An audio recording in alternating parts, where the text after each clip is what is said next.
ꯌꯦꯡꯕꯤꯔꯤꯕ ꯃꯌꯥꯝꯕꯨ ꯑꯍꯥꯟꯕꯃꯛꯇꯗ 𝓑𝓵𝓸𝓬 ꯏꯀꯣꯛꯅꯣꯅ ꯃꯌꯥꯝꯕꯨ ꯇꯔꯥꯝ ꯅꯣꯛꯆꯔꯤ꯫ ꯉꯁꯤ ꯃꯌꯥꯝꯒꯤꯗꯃꯛꯇ ꯄꯨꯗꯨꯅ ꯂꯥꯛꯆꯔꯤꯕ ꯐꯤꯜꯝ ꯑꯁꯤꯒꯤ ꯃꯃꯤꯡꯅ ꯇꯥꯔꯦ ꯖꯃꯤꯟ ꯄꯔ꯫ ꯇꯥꯔꯦ ꯖꯃꯤꯟ ꯄꯔ ꯍꯥꯏꯔꯤꯕ ꯐꯤꯜꯝ ꯑꯁꯤ 2007ꯒꯤ ꯃ꯭ꯌꯨꯖꯤꯀꯦꯜ ꯗ꯭ꯔꯃꯥꯗ ꯌꯨꯝꯐꯝ ꯑꯣꯏꯕ ꯑꯗꯨꯒꯨꯝꯂꯕ ꯍꯤꯟꯗꯤ ꯐꯤꯜꯝ ꯑꯃꯅꯤ꯫ ꯑꯗꯨꯒ ꯐꯤꯜꯝ ꯑꯁꯤ IMDbꯗ 8.4 out of 10 ꯐꯪꯏ ꯑꯗꯨꯒ Rotten Tomatoesꯇꯅ 91% ꯆꯠꯂꯤ ꯑꯗꯨꯒ Google ꯌꯨꯖꯔꯁꯤꯡꯅ 96% ꯂꯥꯏꯛ ꯄꯤꯈꯤꯕ ꯑꯗꯨꯒꯨꯝꯂꯕ ꯐꯤꯜꯝ ꯑꯃꯅꯤ꯫ ꯐꯤꯜꯝ ꯑꯁꯤ ꯑꯩꯒꯤ ꯁꯕꯁꯀ꯭ꯔꯥꯏꯕꯔ ꯑꯃꯅ ꯃꯤꯡ ꯑꯣꯏꯅ ꯄꯜꯂꯕꯗ ꯔꯥꯍꯨꯜ ꯅꯤꯡꯊꯧꯖꯝ ꯍꯥꯏꯔꯤꯕ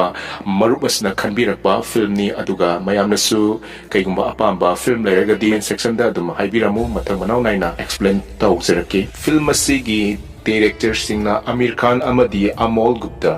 ꯐꯤꯜꯝ ꯑꯁꯤ ꯅꯝꯕꯗ ꯆꯪꯈꯤꯕ ꯁꯦꯟꯐꯝꯅ 120 ꯃꯤꯂꯤꯌꯟ ꯆꯪꯈꯤ ꯑꯗꯨꯒ ꯐꯤꯜꯝ ꯑꯁꯤꯅ ꯇꯥꯟꯈꯤꯕ ꯁꯦꯟꯐꯝꯅ 889 ꯃꯤꯂꯤꯌꯟ ꯇꯥꯟꯈꯤ꯫ ꯐꯤꯜꯝ ꯑꯁꯤꯗ ꯌꯥꯎꯔꯤꯕ ꯃꯔꯨꯑꯣꯏꯕ ꯀꯦꯔꯦꯛꯇꯔꯁꯤꯡꯒꯤ ꯃꯃꯤꯡ ꯈꯔ ꯄꯜꯂꯕꯗ ꯔꯣꯜ ꯑꯣꯏꯔꯤꯕ ꯏꯁꯥꯟ ꯑꯋꯥꯁꯇꯤꯒꯤ ꯁꯛꯇꯝꯗ ꯗꯥꯔꯁꯦꯜ ꯁꯥꯐꯥꯔꯤ, ꯔꯥꯝ ꯁꯪꯀꯔꯒꯤ ꯁꯛꯇꯝꯗ ꯑꯃꯤꯔ ꯈꯥꯟ, ꯑꯗꯨꯒ ꯏꯁꯥꯟ ꯑꯋꯥꯁꯇꯤꯒꯤ ꯃꯃꯥ ꯁꯥꯔꯤꯕ ꯃꯌꯥ ꯑꯋꯥꯁꯇꯤꯒꯤ ꯁꯛꯇꯝꯗ ꯇꯤꯁꯀꯥ ꯆꯣꯄ꯭ꯔꯥ, ꯅꯟꯗꯤꯀꯦꯁꯣꯔ ꯑꯋꯥꯁꯇꯤꯒꯤ ꯁꯛꯇꯝꯗ ꯕꯤꯄꯤꯟ ꯁꯔꯃ, ꯑꯗꯨꯒ ꯏꯁꯥꯟ ꯑꯋꯥꯁꯇꯤꯒꯤ ꯃꯌꯥꯝꯕ ꯁꯥꯔꯤꯕ ꯌꯣꯍꯟ ꯑꯋꯥꯁꯇꯤꯒꯤ ꯁꯛꯇꯝꯗ ꯁꯆꯦꯠ ꯏꯟꯖꯤꯅꯤꯌꯔ꯫ ꯑꯦꯛꯁꯄ꯭ꯂꯦꯟ ꯇꯧꯖꯔꯛꯄꯗ ꯁꯣꯏꯈꯤꯕ ꯂꯥꯟꯈꯤꯕ ꯌꯥꯎꯔꯒꯁꯨ ꯃꯌꯥꯝꯅ ꯄꯨꯛꯆꯦꯜ ꯆꯥꯎꯅ ꯉꯥꯛꯄꯤꯌꯨ꯫ ꯑꯩꯁꯦ ꯋꯥ ꯉꯥꯡꯕꯗ ꯁꯣꯏꯒꯟꯕ ꯃꯤꯁꯛ ꯑꯃꯁꯨ ꯑꯣꯏꯖꯩ ꯑꯗꯨꯅ ꯃꯌꯥꯝꯅ ꯄꯨꯛꯆꯦꯜ ꯆꯥꯎꯅ ꯑꯩꯒꯤ ꯑꯁꯣꯏꯕ ꯑꯁꯤꯒꯤꯗꯃꯛꯇ ꯉꯥꯛꯄꯤꯌꯨ ꯍꯥꯏꯅꯁꯨ ꯍꯥꯏꯖꯔꯤ꯫ ꯍꯧꯖꯤꯛ ꯐꯤꯜꯝ ꯑꯁꯤ ꯀꯝꯗꯧꯕꯅꯣ ꯍꯥꯏꯕꯗꯨ ꯃꯌꯥꯝ ꯄꯨꯟꯅ ꯌꯦꯡꯃꯤꯟꯅꯔꯒ ꯈꯪꯃꯤꯟꯅꯔꯁꯤ꯫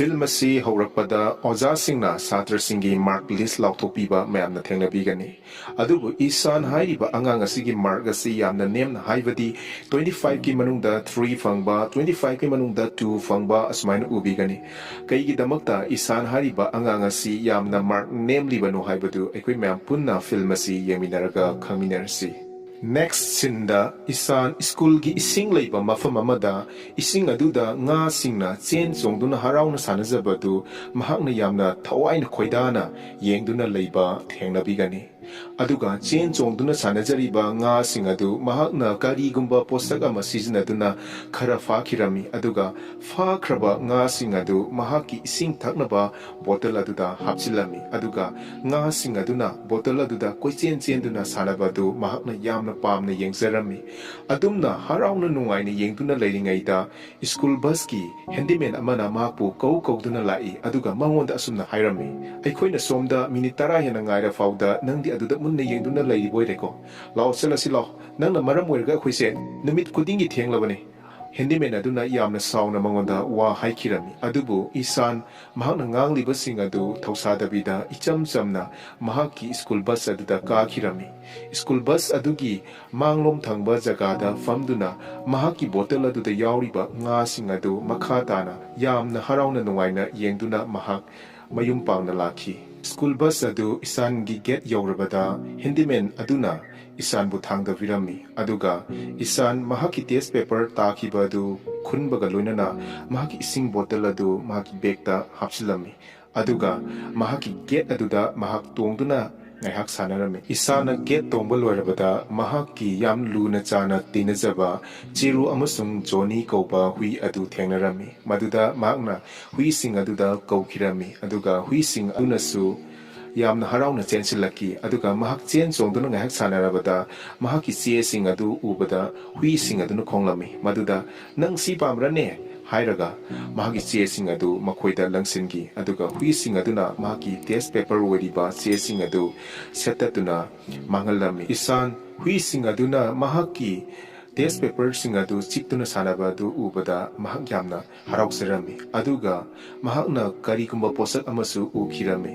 ꯃꯗꯨ ꯃꯍꯥꯛꯅ ꯃꯨꯟꯅ ꯌꯦꯡꯂꯕ ꯃꯇꯨꯡꯗ ꯃꯍꯥꯛꯀꯤ ꯁꯦꯟꯒꯥꯎꯗ ꯍꯥꯞꯈꯤꯔꯝꯃꯤ꯫ ꯃꯍꯥꯛ ꯃꯌꯨꯝ ꯄꯥꯟꯅ ꯂꯥꯛꯈꯤ ꯑꯗꯨꯒ ꯃꯍꯥꯛꯀꯤ ꯗꯣꯔ ꯕꯦꯜ ꯑꯗꯨ ꯃꯍꯥꯛꯅ ꯈꯤꯡꯈꯤꯔꯝꯃꯤ꯫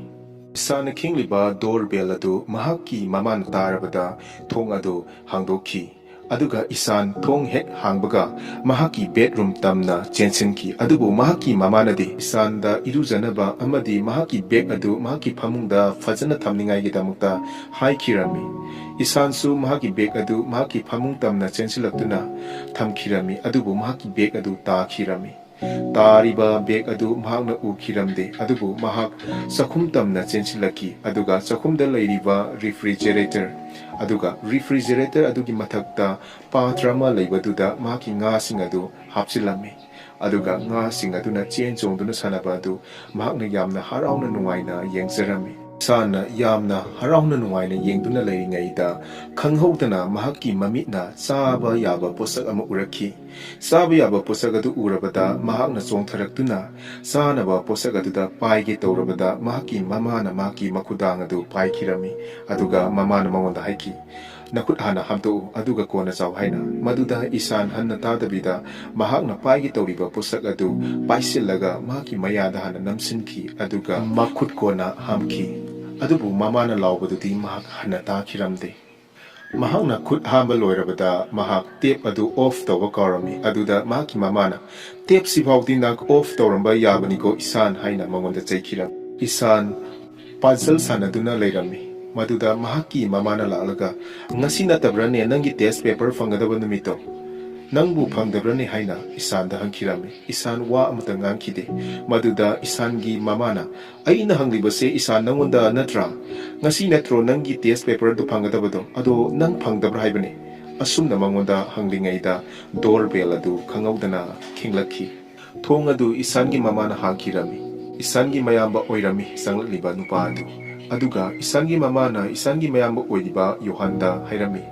kaigidamakta ngana laklibano haina maduda mahaki mayamba aduna mamada haikhirami miss lilido masa nuaitre hai adugidamakta ekhoi ngana tharakle haina mahangnasu makhata na mamada haikhirami ngasi se ekhoi gi exam haidue maduda subject anambada aina topper chatle haina chemistry da physics da bio da geo da asina singbasing asida aina makop chatle haina magi wadu tabada mama adu yamna harauna makhata na mangonda hanglami hindi gi subject ti kamdoraba haina maduda isan gi mayamba duna hindi di ma sumatang gi mark ani walaga second da hore haina aduga mahaki mayamba yohanna isan da hairami isan nangi di kamdoraba haina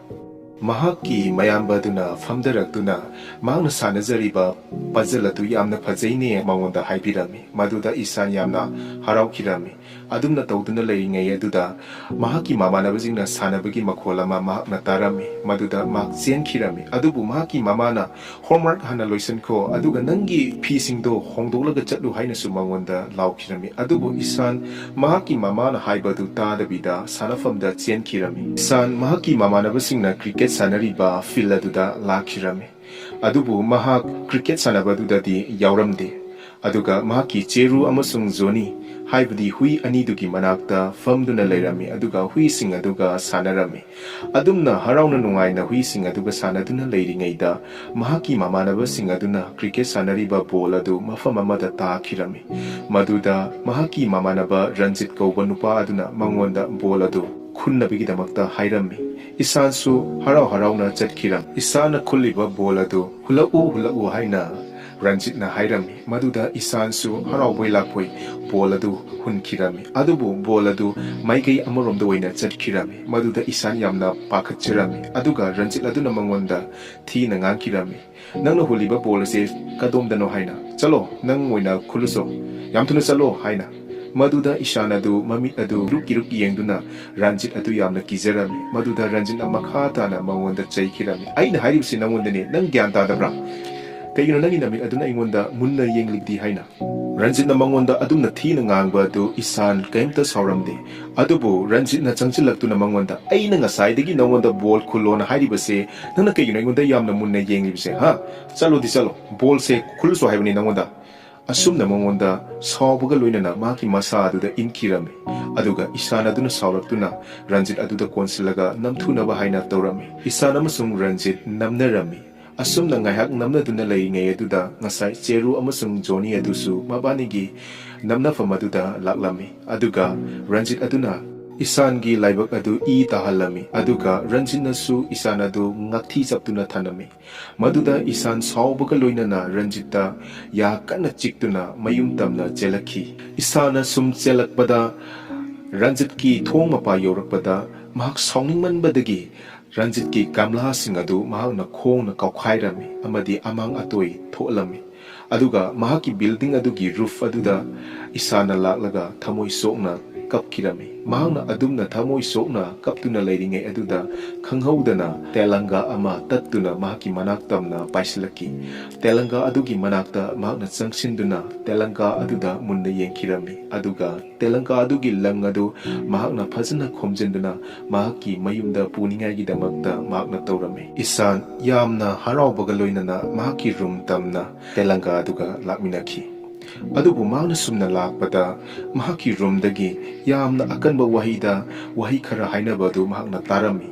ꯍꯥꯏꯕꯗꯤ ꯔꯟꯖꯤꯠꯀꯤ ꯃꯃꯥꯅ ꯏꯁꯥꯟꯒꯤ ꯃꯄꯥꯗ ꯅꯪꯒꯤ ꯅꯆꯥꯅ ꯑꯩꯒꯤ ꯏꯆꯥꯁꯦ E ꯊꯣꯛꯂꯕꯅꯤ ꯑꯗꯨꯒ ꯑꯩꯒꯤ ꯒꯝꯂꯥꯁꯤꯡꯁꯨ ꯃꯍꯥꯛꯅ ꯂꯣꯏꯅ ꯊꯨꯒꯥꯏꯗꯨꯅ ꯊꯅꯝꯂꯦ ꯃꯁꯤ ꯅꯪ ꯎꯗꯕ꯭ꯔꯥ ꯍꯥꯏꯅ ꯃꯍꯥꯛꯀꯤ ꯃꯄꯥꯗ ꯊꯤꯅ ꯆꯩꯕ ꯑꯗꯨ ꯃꯍꯥꯛꯅꯁꯨ ꯇꯥꯔꯝꯃꯤ ꯃꯗꯨꯗ ꯏꯁꯥꯟ ꯑꯗꯨ ꯌꯥꯝꯅ ꯀꯤꯅ ꯃꯈꯣꯏꯒꯤ ꯊꯣꯡ ꯑꯗꯨ ꯇꯞꯅ ꯇꯞꯅ ꯍꯥꯡꯗꯣꯛꯈꯤ ꯃꯗꯨꯗ ꯃꯍꯥꯛꯀꯤ ꯃꯄꯥꯅ ꯎꯔꯕꯗ ꯏꯁꯥꯟ ꯅꯪ ꯁꯤꯗ ꯂꯥꯎ ꯍꯥꯏꯅ ꯀꯧꯁꯤꯟꯈꯤ ꯏꯁꯥꯟ ꯃꯍꯥꯛꯀꯤ ꯃꯄꯥꯅ ꯀꯧꯔꯛꯄꯗꯨꯗ ꯌꯥꯝꯅ ꯀꯤꯅ ꯍꯪꯒꯣꯏꯅ ꯃꯍꯥꯛꯀꯤ ꯃꯄꯥꯒꯤ ꯃꯅꯥꯛꯇ ꯂꯥꯛꯇꯨꯅ ꯂꯦꯞꯂꯝꯃꯤ ꯑꯗꯨꯒ ꯃꯍꯥꯛ ꯌꯥꯝꯅ ꯀꯤꯅ ꯃꯄꯥꯗ ꯌꯦꯡꯂꯝꯃꯤ ꯃꯗꯨꯗ ꯃꯍꯥꯛꯀꯤ ꯃꯄꯥꯗꯨꯅ ꯁꯥꯎꯕꯒ ꯂꯣꯏꯅꯅ ꯏꯁꯥꯟꯒꯤ ꯃꯃꯥꯏꯗ ꯈꯨꯕꯥꯛꯅ ꯊꯥꯔꯝꯃꯤ ꯏꯁꯥꯟꯗ ꯃꯍꯥꯛꯀꯤ ꯃꯄꯥꯅ ꯐꯨꯕꯗꯨ ꯎꯕꯗ ꯏꯁꯥꯟꯒꯤ ꯃꯌꯥꯝꯕ ꯌꯣꯍꯥꯟꯅ ꯈꯥꯝꯈꯤꯔꯝꯃꯤ ꯃꯗꯨꯗ ꯃꯍꯥꯛꯀꯤ ꯃꯄꯥꯅ ꯈꯥꯝꯂꯛꯀꯅꯨ ꯍꯥꯏꯅ ꯃꯉꯣꯟꯗ ꯆꯩꯈꯤꯔꯝꯃꯤ ꯑꯗꯨꯝꯅ ꯇꯧꯗꯨꯅ ꯂꯩꯔꯤꯉꯩꯗ ꯔꯟꯖꯤꯠꯅ ꯏꯁꯥꯟꯒꯤ ꯃꯄꯥꯗ ꯑꯩꯒꯤ ꯐꯨꯔꯤꯠ ꯑꯁꯤꯁꯨ ꯃꯥꯛꯅ ꯁꯦꯒꯥꯏꯈꯤꯕꯅꯤ ꯑꯪꯀꯜ ꯍꯥꯏꯅ ꯂꯥꯟꯅ ꯇꯝꯁꯤꯟꯈꯤ ꯃꯗꯨꯗ ꯏꯁꯥꯟꯅ ꯇꯧꯈꯤꯗꯕꯅ ꯃꯔꯝ ꯑꯣꯏꯔꯒ ꯏꯁꯥꯟ ꯁꯥꯎꯅꯤꯡꯕꯒꯤ ꯃꯌꯥꯏꯅ ꯔꯟꯖꯤꯠ ꯑꯗꯨꯗ ꯆꯣꯡꯁꯤꯜꯂꯒ ꯐꯨꯗꯒꯤ ꯑꯃꯨꯛ ꯇꯧꯔꯝꯃꯤ ꯃꯗꯨꯗ ꯃꯍꯥꯛꯀꯤ ꯃꯃꯥ ꯑꯃꯗꯤ ꯃꯌꯥꯝꯕ ꯆꯪꯗꯨꯅ ꯈꯥꯝꯗꯣꯛꯈꯤ ꯔꯟꯖꯤꯠꯀꯤ ꯃꯃꯥ ꯑꯗꯨ ꯌꯥꯝꯅ ꯁꯥꯎꯕꯒ ꯂꯣꯏꯅꯅ ꯃꯍꯥꯛꯀꯤ ꯅꯨꯄꯥ ꯀꯧꯒꯅꯤ ꯍꯥꯏꯗꯨꯅ ꯆꯠꯈꯤꯔꯝꯃꯤ ꯏꯁꯥꯟꯒꯤ ꯃꯄꯥꯅ ꯁꯥꯎꯃꯟꯕꯗꯒꯤ ꯏꯁꯥꯟ ꯑꯗꯨ ꯏꯟꯊꯨꯔꯝꯃꯤ ꯑꯗꯨꯒ ꯃꯥꯅ ꯑꯁꯨꯝꯅ ꯍꯥꯏꯔꯝꯃꯤ ꯏꯁꯥꯟ ꯅꯪꯅ ꯇꯧꯔꯤꯁꯦ ꯍꯦꯃꯜꯂꯤ ꯅꯨꯃꯤꯠ ꯅꯨꯡꯇꯤ ꯈꯨꯗꯤꯡꯒꯤ ꯀꯝꯄ꯭ꯂꯦꯟ ꯑꯗꯨꯝ ꯆꯥꯍꯟꯕꯁꯦ ꯀꯩꯒꯤꯅꯣ ꯊꯪꯅꯕ ꯃꯤꯗꯒꯤ ꯀꯝꯄ꯭ꯂꯦꯟ ꯑꯗꯨꯒ ꯁ꯭ꯀꯨꯜꯗꯒꯤꯁꯨ ꯀꯝꯄ꯭ꯂꯦꯟ ꯀꯩꯒꯨꯝꯕ ꯃꯇꯨꯡ ꯃꯅꯥꯎ ꯀꯝꯄ꯭ꯂꯦꯟ ꯑꯃ ꯍꯦꯛ ꯆꯥꯔꯕꯗꯤ ꯃꯁꯤꯒꯤ ꯋꯥꯍꯩꯁꯤ ꯍꯦꯛ ꯍꯥꯏꯕꯒ ꯂꯣꯏꯅꯅ ꯃꯉꯣꯟꯗ ꯐꯨꯒꯦ ꯇꯧꯕꯗ ꯏꯁꯥꯟꯒꯤ ꯃꯃꯥꯗ ꯏꯁꯥꯟꯒꯤ ꯃꯄꯥꯒꯤ ꯃꯈꯨꯠ ꯑꯗꯨ ꯊꯦꯡꯒꯦ ꯇꯧꯕꯗꯨ ꯏꯁꯥꯟꯅ ꯎꯔꯕꯗ ꯅꯣꯛꯈꯤꯔꯝꯃꯤ ꯃꯗꯨꯗ ꯏꯁꯥꯟꯒꯤ ꯃꯄꯥ ꯑꯗꯨ ꯌꯥꯝꯅ ꯁꯥꯎꯔꯗꯨꯅ ꯃꯈꯥ ꯇꯥꯅ ꯃꯉꯣꯟꯗ ꯆꯩꯈꯤꯔꯝꯃꯤ ꯏꯀꯥꯏꯕꯁꯨ ꯈꯪꯗꯕ ꯐꯨꯒꯦ ꯇꯧꯕꯗ ꯅꯣꯛꯑꯒ ꯂꯩꯕ ꯅꯪꯅ ꯃꯇꯨꯡꯅꯥꯎ ꯀꯩꯒꯨꯝꯕ ꯅꯪꯅ ꯀꯝꯄ꯭ꯂꯦꯟ ꯑꯃ ꯍꯦꯛ ꯆꯥꯍꯜꯂꯕ ꯅꯪ ꯁꯨꯡꯁꯣꯏ ꯁꯣꯏꯗꯅ ꯕꯣꯔꯗꯤꯡꯒꯤ ꯁ꯭ꯀꯨꯜꯗ ꯊꯝꯒꯅꯤ ꯃꯁꯤꯒꯤ ꯋꯥꯍꯩꯁꯤ ꯇꯥꯕꯗ ꯏꯁꯥꯟ ꯑꯗꯨ ꯋꯥꯈꯜ ꯌꯥꯝꯅ ꯋꯥꯈꯤꯔꯝꯃꯤ ꯏꯁꯥꯟꯒꯤ ꯃꯄꯥꯅ ꯃꯈꯥ ꯇꯥꯅ ꯆꯩꯈꯤꯔꯝꯃꯤ ꯑꯩꯈꯣꯏꯒꯤ ꯃꯤꯠꯃꯥꯡꯃꯛꯇꯗ ꯃꯤꯒꯤ ꯃꯆꯥꯕꯨꯁꯨ ꯐꯨꯒꯦ ꯇꯧꯕ ꯑꯗꯨꯒ ꯃꯤꯒꯤ ꯐꯨꯔꯤꯠꯄꯨꯁꯨ ꯁꯦꯒꯥꯏꯕ ꯑꯁꯨꯛ ꯌꯥꯝꯅ ꯂꯝꯍꯦꯟꯕ ꯃꯤꯁꯤꯕꯣ ꯏꯁꯥꯟꯒꯤ ꯃꯄꯥꯅ ꯏꯁꯥꯟꯗ ꯑꯗꯨꯝꯅ ꯊꯤꯅ ꯉꯥꯡꯕꯤꯕ ꯎꯕꯗꯨꯗ ꯃꯍꯥꯛꯀꯤ ꯃꯃꯥꯅ ꯅꯨꯡꯉꯥꯏꯇ꯭ꯔꯗꯨꯅ ꯏꯁꯥꯟꯒꯤ ꯃꯅꯥꯛꯇ ꯆꯪꯁꯤꯜꯂꯛꯇꯨꯅ ꯁꯣꯛꯂꯕ ꯏꯁꯥꯟꯒꯤ ꯃꯔꯥꯏꯕꯛ ꯑꯗꯨ ꯄꯥꯏꯕꯤꯔꯝꯃꯤ ꯃꯗꯨ ꯎꯕ ꯃꯇꯝꯗ ꯏꯁꯥꯟꯒꯤ ꯃꯄꯥ ꯑꯗꯨꯅ ꯁꯥꯎꯕꯒ ꯂꯣꯏꯅꯅ ꯅꯃꯥ ꯅꯪꯅ ꯅꯆꯥꯁꯦ ꯃꯥꯡꯍꯜꯂꯣ ꯃꯁꯤ ꯍꯥꯏꯔꯝꯂꯒ ꯆꯪꯈꯤꯔꯝꯃꯤ ꯑꯗꯨꯕꯨ ꯏꯁꯥꯟꯒꯤ ꯃꯃꯥꯅ ꯏꯁꯥꯟꯗ ꯍꯥꯏꯈꯤꯔꯝꯃꯤ ꯑꯩꯅ ꯅꯪꯉꯣꯟꯗ ꯔꯟꯖꯤꯠꯀ ꯁꯥꯟꯅꯒꯅꯣꯅ ꯌꯥꯝꯅ ꯇꯣꯏꯅ ꯍꯥꯏꯕ ꯅꯠꯇ꯭ꯔꯥ ꯏꯁꯥꯟ ꯃꯗꯨꯒꯤ ꯋꯥꯍꯩꯗꯨ ꯇꯥꯕ ꯃꯇꯝꯗ ꯃꯃꯥꯗ ꯋꯥꯍꯩ ꯈꯔ ꯍꯥꯏꯒꯦ ꯇꯧꯔꯝꯃꯤ ꯑꯗꯨꯕꯨ ꯏꯁꯥꯟꯒꯤ ꯃꯃꯥꯅ ꯃꯉꯣꯟꯗ ꯈꯥꯝꯂꯒ ꯁꯦ ꯅꯪ ꯏꯔꯨꯖꯕ ꯆꯠꯂꯣ ꯃꯗꯨꯒ ꯅꯪꯒꯤ ꯁꯣꯛꯄꯁꯤꯡ ꯑꯁꯦ ꯃꯃꯥ ꯍꯤꯗꯥꯛ ꯊꯥꯕꯤꯒꯦ ꯍꯥꯏꯅ ꯃꯉꯣꯟꯗ ꯍꯥꯏꯔꯝꯃꯤ ꯃꯗꯨꯗ ꯏꯁꯥꯟ ꯑꯗꯨ ꯍꯔꯥꯎꯕꯒ ꯂꯣꯏꯅꯅ ꯏꯔꯨꯖꯕ ꯆꯠꯈꯤꯔꯝꯃꯤ ꯏꯁꯥꯟ ꯌꯥꯝꯅ ꯍꯔꯥꯎꯅ ꯅꯨꯡꯉꯥꯏꯅ ꯏꯔꯨꯖꯔꯝꯃꯤ ꯏꯔꯨꯖꯕ ꯂꯣꯏꯔꯕꯗ ꯃꯍꯥꯛꯀꯤ ꯃꯃꯥꯅ ꯃꯥꯒꯤ ꯁꯣꯛꯂꯕ ꯃꯔꯥꯏꯕꯛ ꯑꯗꯨ ꯍꯤꯗꯥꯛ ꯊꯥꯕꯤꯔꯝꯃꯤ ꯑꯗꯨꯝꯅ ꯍꯤꯗꯥꯛ ꯊꯥꯗꯨꯅ ꯂꯩꯔꯤꯉꯩꯗ ꯏꯁꯥꯟꯒꯤ ꯃꯄꯥ ꯑꯗꯨ ꯐꯤꯁꯤꯡ ꯂꯣꯏꯁꯤꯜꯂꯝꯃꯤ ꯃꯗꯨꯗ ꯏꯁꯥꯟꯅ ꯀꯥꯏꯗ ꯆꯠꯇꯣꯏꯅꯣ ꯄꯄꯥ ꯍꯥꯏꯅ ꯍꯪꯂꯝꯃꯤ ꯃꯗꯨꯗ ꯃꯍꯥꯛꯀꯤ ꯃꯄꯥ ꯑꯗꯨꯅ ꯑꯩ ꯌꯨꯝ ꯑꯁꯤ ꯊꯥꯗꯣꯛꯂꯒ ꯆꯠꯂꯒꯦꯅ ꯇꯧꯔꯕꯅꯤ ꯍꯥꯏꯅ ꯃꯉꯣꯟꯗ ꯂꯛꯅꯔꯝꯃꯤ ꯃꯗꯨꯗ ꯏꯁꯥꯟꯗꯤ ꯑꯁꯦꯡꯕ ꯑꯣꯏꯔꯕꯣꯏ ꯈꯜꯂꯗꯨꯅ ꯑꯩ ꯃꯇꯨꯡ ꯃꯅꯥꯎ ꯇꯧꯖꯔꯔꯣꯏ ꯌꯨꯝꯁꯦ ꯊꯥꯗꯣꯛꯑ ꯆꯠꯀꯅꯨ ꯍꯥꯏꯅ ꯃꯉꯣꯟꯗ ꯀꯞꯂꯤ ꯇꯧꯔꯒ ꯃꯉꯣꯟꯗ ꯍꯥꯏꯔꯝꯃꯤ ꯑꯗꯨꯕꯨ ꯃꯍꯥꯛꯀꯤ ꯃꯄꯥꯅꯗꯤ ꯑꯗꯨꯝ ꯃꯍꯥꯛꯁꯦ ꯌꯨꯝ ꯊꯥꯗꯣꯛꯑꯒ ꯆꯠꯀꯗꯕꯒꯨꯝꯅ ꯃꯉꯣꯟꯗ ꯎꯍꯜꯂꯝꯃꯤ ꯏꯁꯥꯟ ꯃꯄꯥꯒꯤ ꯃꯅꯥꯛꯇ ꯆꯪꯉꯛꯇꯨꯅ ꯑꯩ ꯃꯇꯨꯡ ꯃꯅꯥꯎ ꯑꯃꯨꯛ ꯇꯧꯔꯔꯣꯏ ꯄꯄꯥ ꯅꯪ ꯌꯨꯝꯁꯦ ꯊꯥꯗꯣꯛꯑꯒ ꯆꯠꯈꯤꯅꯨ ꯍꯥꯏꯅ ꯀꯞꯂꯤ ꯇꯧꯔꯒ ꯃꯈꯥ ꯇꯥꯅ ꯍꯟꯖꯤꯟꯅ ꯃꯍꯥꯛꯀꯤ ꯃꯄꯥꯗꯨꯗ ꯍꯥꯏꯔꯝꯃꯤ ꯃꯗꯨꯗ ꯃꯍꯥꯛꯀꯤ ꯃꯃꯥꯗꯨꯅ ꯀꯩꯅꯣ ꯏꯁꯥꯟ ꯅꯪꯒꯤ ꯕꯕꯥꯁꯦ ꯑꯣꯐꯤꯁꯀꯤ ꯊꯕꯛ ꯑꯃ ꯂꯩꯕꯒꯤꯗꯃꯛꯇ ꯆꯠꯀꯗꯧꯔꯤꯕꯅꯤ ꯅꯪꯉꯣꯟꯗ ꯁꯨꯝ ꯐꯥꯒꯤ ꯇꯧꯕꯅꯤꯗ ꯂꯥꯛꯂꯤꯕ ꯁꯟꯗꯦꯁꯦ ꯃꯁꯤꯗ ꯃꯥ ꯑꯃꯨꯛ ꯍꯜꯂꯛꯀꯅꯤ ꯂꯥꯎ ꯅꯪꯒꯤ ꯑꯇꯩ ꯑꯇꯣꯞꯄ ꯏ ꯊꯣꯛꯄ ꯖꯒꯥ ꯂꯩꯕ꯭ꯔꯥ ꯌꯦꯡꯕꯤꯒꯦꯁꯦ ꯑꯁꯨꯝꯅ ꯃꯉꯣꯟꯗ ꯍꯥꯏꯔꯝꯃꯤ ꯏꯁꯥꯟ ꯃꯍꯥꯛꯀꯤ ꯃꯃꯥꯅ ꯃꯉꯣꯟꯗ ꯑꯗꯨꯃꯥꯏꯅ ꯍꯥꯏꯕꯗꯨꯗ ꯃꯍꯥꯛ ꯋꯥꯈꯜ ꯈꯔ ꯅꯨꯡꯉꯥꯏꯔꯝꯃꯤ ꯏꯁꯥꯟꯒꯤ ꯃꯄꯥ ꯑꯗꯨ ꯑꯌꯨꯛ ꯉꯟꯇꯥ ꯍꯧꯒꯠꯇꯨꯅ ꯃꯍꯥꯛꯀꯤ ꯆꯠꯀꯗꯕ ꯑꯣꯐꯤꯁꯀꯤ ꯊꯕꯛ ꯑꯗꯨ ꯆꯠꯈꯤꯔꯝꯃꯤ ꯑꯗꯨꯒ ꯏꯁꯥꯟꯒꯤ ꯃꯃꯥꯅ ꯏꯁꯥꯟꯒꯤ ꯃꯌꯥꯝ ꯌꯣꯍꯥꯟꯕꯨꯁꯨ ꯁ꯭ꯀꯨꯜꯗ ꯊꯥꯈꯤꯔꯝꯃꯤ Isangi mamana isanbusu dress adu hatu sesanbiraga school gi bus aduda isanbu tonghanki. Isan school yaukhirami aduga school adugi assemble lepada makhoi gi oza amana asumna hairami cleanliness haibasi godliness ni haina aduga school asisu yamna luna nana thamgadabani haina su makhoida haikhirami. Masi haiba loirabada school gi angangsing adu masa gi classroom da changnabigidamagta matam oirami. Maduda isansu changnabigidamagta sum lakpada oza amana satrasing lu nanba yengami. Maduda motpa satrasing adu mafam amada lefalami.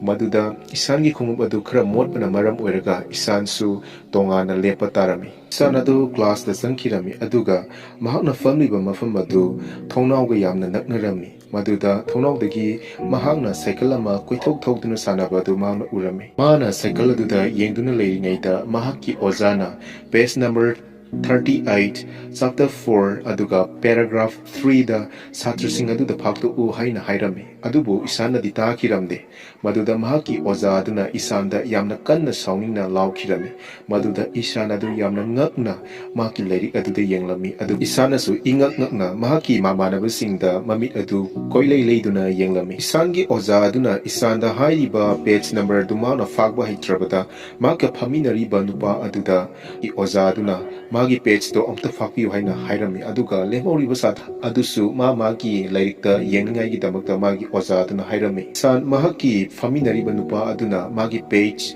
chapter amadi rafadu faktok pirame. Maduda mahaki oza aduna makata na mangonda hairame. Isan hairiba paragraph adugi first sentence adu nana paraba matungda sentence adudagi adjective sing adu hairaku haina. Maduda isan adu ingak-ngakna yenglami amadi mahak haiba ngamlamde. Maduda isangi oza aduna sumnatangi sentence adu parau haina mangonda hairame. Maduda isana hindi da letter singasi dancing toduna leire haina hairame. Maduda mahaki oza aduna speak in English haibadi English da hairau haina hairame. Maduda mana letters are dancing haina hairame. Maduda mahaki mamanabasing adu yamna nokhirame. Adubu isangi oza aduna kanu haina hairame. Isangi oza aduna saubaga loinana lettersing adu dancing tobra haina hairami. Maduda isan du ichamchamna ngana hairami. Maduda mahaki oza aduna hare adudi dancing toriba lettersing adu parau haina hairami. Maduda isan adu tumina leirami. Aduda mahaki oza aduna makhatana hairami. Isan dancing toriba lettersing adu auna amadi sengna parau haina hairami. Maduda isan adu lat toduna leirami. Maduda mahaki oza aduna yamna kanna sauraduna mangonda lauraga hairaki. Isan hauna amadi sengna hairau haina. Maduda isan adu kiboi lakboi maki machinda kaigumba khara solami. Maduda mahaki classmate sing adu yamna noklami. Maduda mahaki oza aduna nokanu haina hairami. Maduda isan adu class adudagi tanthoki. Aduga nokliba satrasing aduda magi oza aduna saubaga loinana noisu maga loinana mapanda thokningbra haina hairami. Mahaka thokningba mising mapanda thokpa yani hainasu magi oza aduna hairami. Isan class ki mapanda thoklaktuna mahak wall da ngathaduna leirami. Wall aduda leiramba picture sing aduda yenglaga picture sing adugi makhon tamba amadi matau tamduna mahak matam adu lelami. Mahakna aduna tawduna leiringaida mahaki mamanabasing adu tholakhi aduga mahaki oza adusu tholaktuna mangonda saurap tawduna yare class manungda chango haina hairami. Maduda mahaki mamanabasing harauna class aduda changlakhi asumna tawringai aduda nang kaigumba homework tawtragadi classes degi thokro horen su soidana tanthopirani haina hairami. Asumna mahaki classmates sing aduna mangonda noknabirami. Isan adu mahaki bag ta yenglaga mahaki bag adu yansinduna school gi mapanda tholakhi. Mathanda lambi kayada chatkirami aduga konathangda mahaki school bus da kakatuna mahak tumki asumna mahak mayumda halakhi. Numidang wairamgi matam laklabada isan watercolor siznaduna karigumba ama yeklami. Maduda mahaki mayamba oidiba Yohana yamna fazai hainasu mangonda hairami. Maduda mahak yamna harauzarami. Matamduda mahaki mamana chak loire haina Yohan amadi isanbu kaukhirami. Chak saba loiraba matungda tumdringaida isan amadi mahaki mamaga leirik paminarami. Maduda isanda isan nangna iribadu loirabra haina mahaki mamana isanda hanglami. Maduda isana loire haina hairami. Maduda mahaki mamana isana iribasing adu yengba matamda kaino nangi handwriting sidi yamna thikrena. Nangna iriba spelling singje loina lalisi kayino haina mangonda hairami. Aduga table gi banan sina TABLE wegadabduna TABLY si kayino haina sumangonda hairami. D siju B oina ire haina mangonda chairami. Nang sumaina kyang kuina laikidino nangi namanabasingdi loina class mathang kakiba tare nangna sumaina sum laitadi nang class hongba ngamaroi haina mangonda su chairami. Ngarangda takiba parado ngasi hekta kaurise karigino isan pangbado to haina hairami. Maduda mahaki mamana concentrate tawo isanana mangonda chairami. Maduda isana mahaki mamagi mamita munna yenglami. Maduda mahaki mamana mangonda chaikirami. Aduga isana du chenkirami. Maduda mahaki mamana isan haina kauduna lehewi. Isana madi mahaki mayamba yohan tumami. Adubu isandi haulatuna mahaki mayambada hautoklami. Yamba haina. Maduda mahaki mayambana ngasidi ayamna ware nangonda linaba wari laitre haina mangonda tamlami. Adubu isana mahaki mayambada yamba ay ngasi school dagi jelakre haina mangonda tamlami. Madugi wadu tabada yohan puklauna haugaladuna isanda munna yenglami. Isangi mayamana isanda kay damakta nang di jelakliba karam kanda nang na jelaklino haina mangonda hanglami. Maduda isangi mayambada asumna kumlami ay first period lorba matungda school gi wala du chonglaga lakpani. Aduga aina laklibagi maramna maths ki homework tawtaba amadi test paper gi sign tawtabigi damaktani haina yohanda tamlami. Isangi wadu tabada isangi mayamba oiriba yohanna makhata na mangonda hanglami. Nang di kaida chatlure haina maduda isana ai koirure haibadi sorok lambida ngaha koirure haina noki tawduna haire. Adubo yohanna makhata na mangonda yamna serious oiba mongda hairami. Nang kayam danger way khangbra nang na lambida nathana chatpado asuki matik danger way habasi nang khangdabra haina. Nang na lambidu da chatpada accident thokpe yai natragana mi sina nang bu fakhibe akoi gi papa su leiba nate nang na toisi kaigino nang imada di tamkhraba haina mangonda hanglami. Maduda isana tamde hain hairami. Madudi ai tamura haina su yohanna mangonda makhata na hairami. Maduda isana tamgunu haina yohanda hairami. Isana mahaki mayamba yohanda absent leave ama iningai gi damakta mangonda haizirami. Adubu yohanna mahak oida badaba leave letter ibang ngamoy hain hairami. Aduga se tumasi se hayeng imada aino ina tamlage haina hairami. Isangi mayamba yohanna du madu hairam laga light adu mutalaga tumnaba torami. Maduda isana light adu amuk thaduna yamba amta ibiu haina mangonda haizirami. Maduda isanki mayamba aduna nungaidaraduna mahaki leave letter adu ibirami. Asumna nongalabada isana mahaki leave letter adu mahaki ozada bikirami. Isana leave letter bibaduda mahaki ozaduna nangi nasadi kamdawre isana hain hanglami. Maduda isana du lok haifet khujinarami. Isangi maraibak aduda maki oza aduna maswa sabraina yenglami. Maduda sidi fareda haina su hairami. Asumna isana du maki leave letter adu yabaga loinana maki famfamda famlami. Adubu maki oza aduna ngasidi maths ki test tawgani haina hairami. Aduna se singse matang manaw naina yanthona kro aikoi ngasi test tawgani haina hairami. Sigi marks ngasi final exam da plus tawgani haina su makata na hairami. Maduda isandi yamna wazirami maramdi mahakdi karisu khangdawna maram oiraga isansu test paper du fangkirami aduga mahaki quest paper aduda 3/9 thaba question ama yorami. Maduda mahak munna yengladuna mahak mangla lama tawrami. Aduga mangla adu loiraba matungda magna 3/9 adu 3 irami. Aduga mahaki answer adu uba matamda mahaki tungda famliba mahaki classmate aduna isan nangi test adu kamtau ki bagi haina labi. Maduda isana yamna wakan ngai bazanida hairami. Asumna mahaki exam adu loikirami. Sangi mayamba yohanna thong hangdoktuna newspaper du lauraga mahaki mapada bikirami. Aduga mahaki mapana thank you yohan hairami. Yohan isana tumliba duda laktuna isanda makoigi mapa adu lakle haina hairami. Maduda isan yamna harauna nungaina mahakna tumlamba adudagi haugalaki. Isan yamna harauna nungaina mahaki mapa aduda papa kam kanda laki ki haina hairami. Aduda mahaki mapa na ngarang numidangda lakpane nangdi tumame. asumna isana adu konbiduna mahaki newspaper adu makata na pakhirami aduga Johan bai papa bai isan hairam laga mahaki sanaba adu chatkirami aduga isana mahaki mapada aigi damuta kari leirake haina hairami aduda mahaki mapana strawberry leire haina hairami aduga mahaki mayam ki damakta di kari leirake haina su isana makata na hanglami adubu mahaki mapana chap manabanida strawberry leirakpani haina hairami maduda isana du strawberry na leiriba mapam maduda laklaga strawberry ama lauraga chage tawbada mahaki mapana isan strawberry sing do hana chamtho u haina hairami adubu isan du mahakna pairiba strawberry adu mahakna chage tawrabada mahaki mapana isan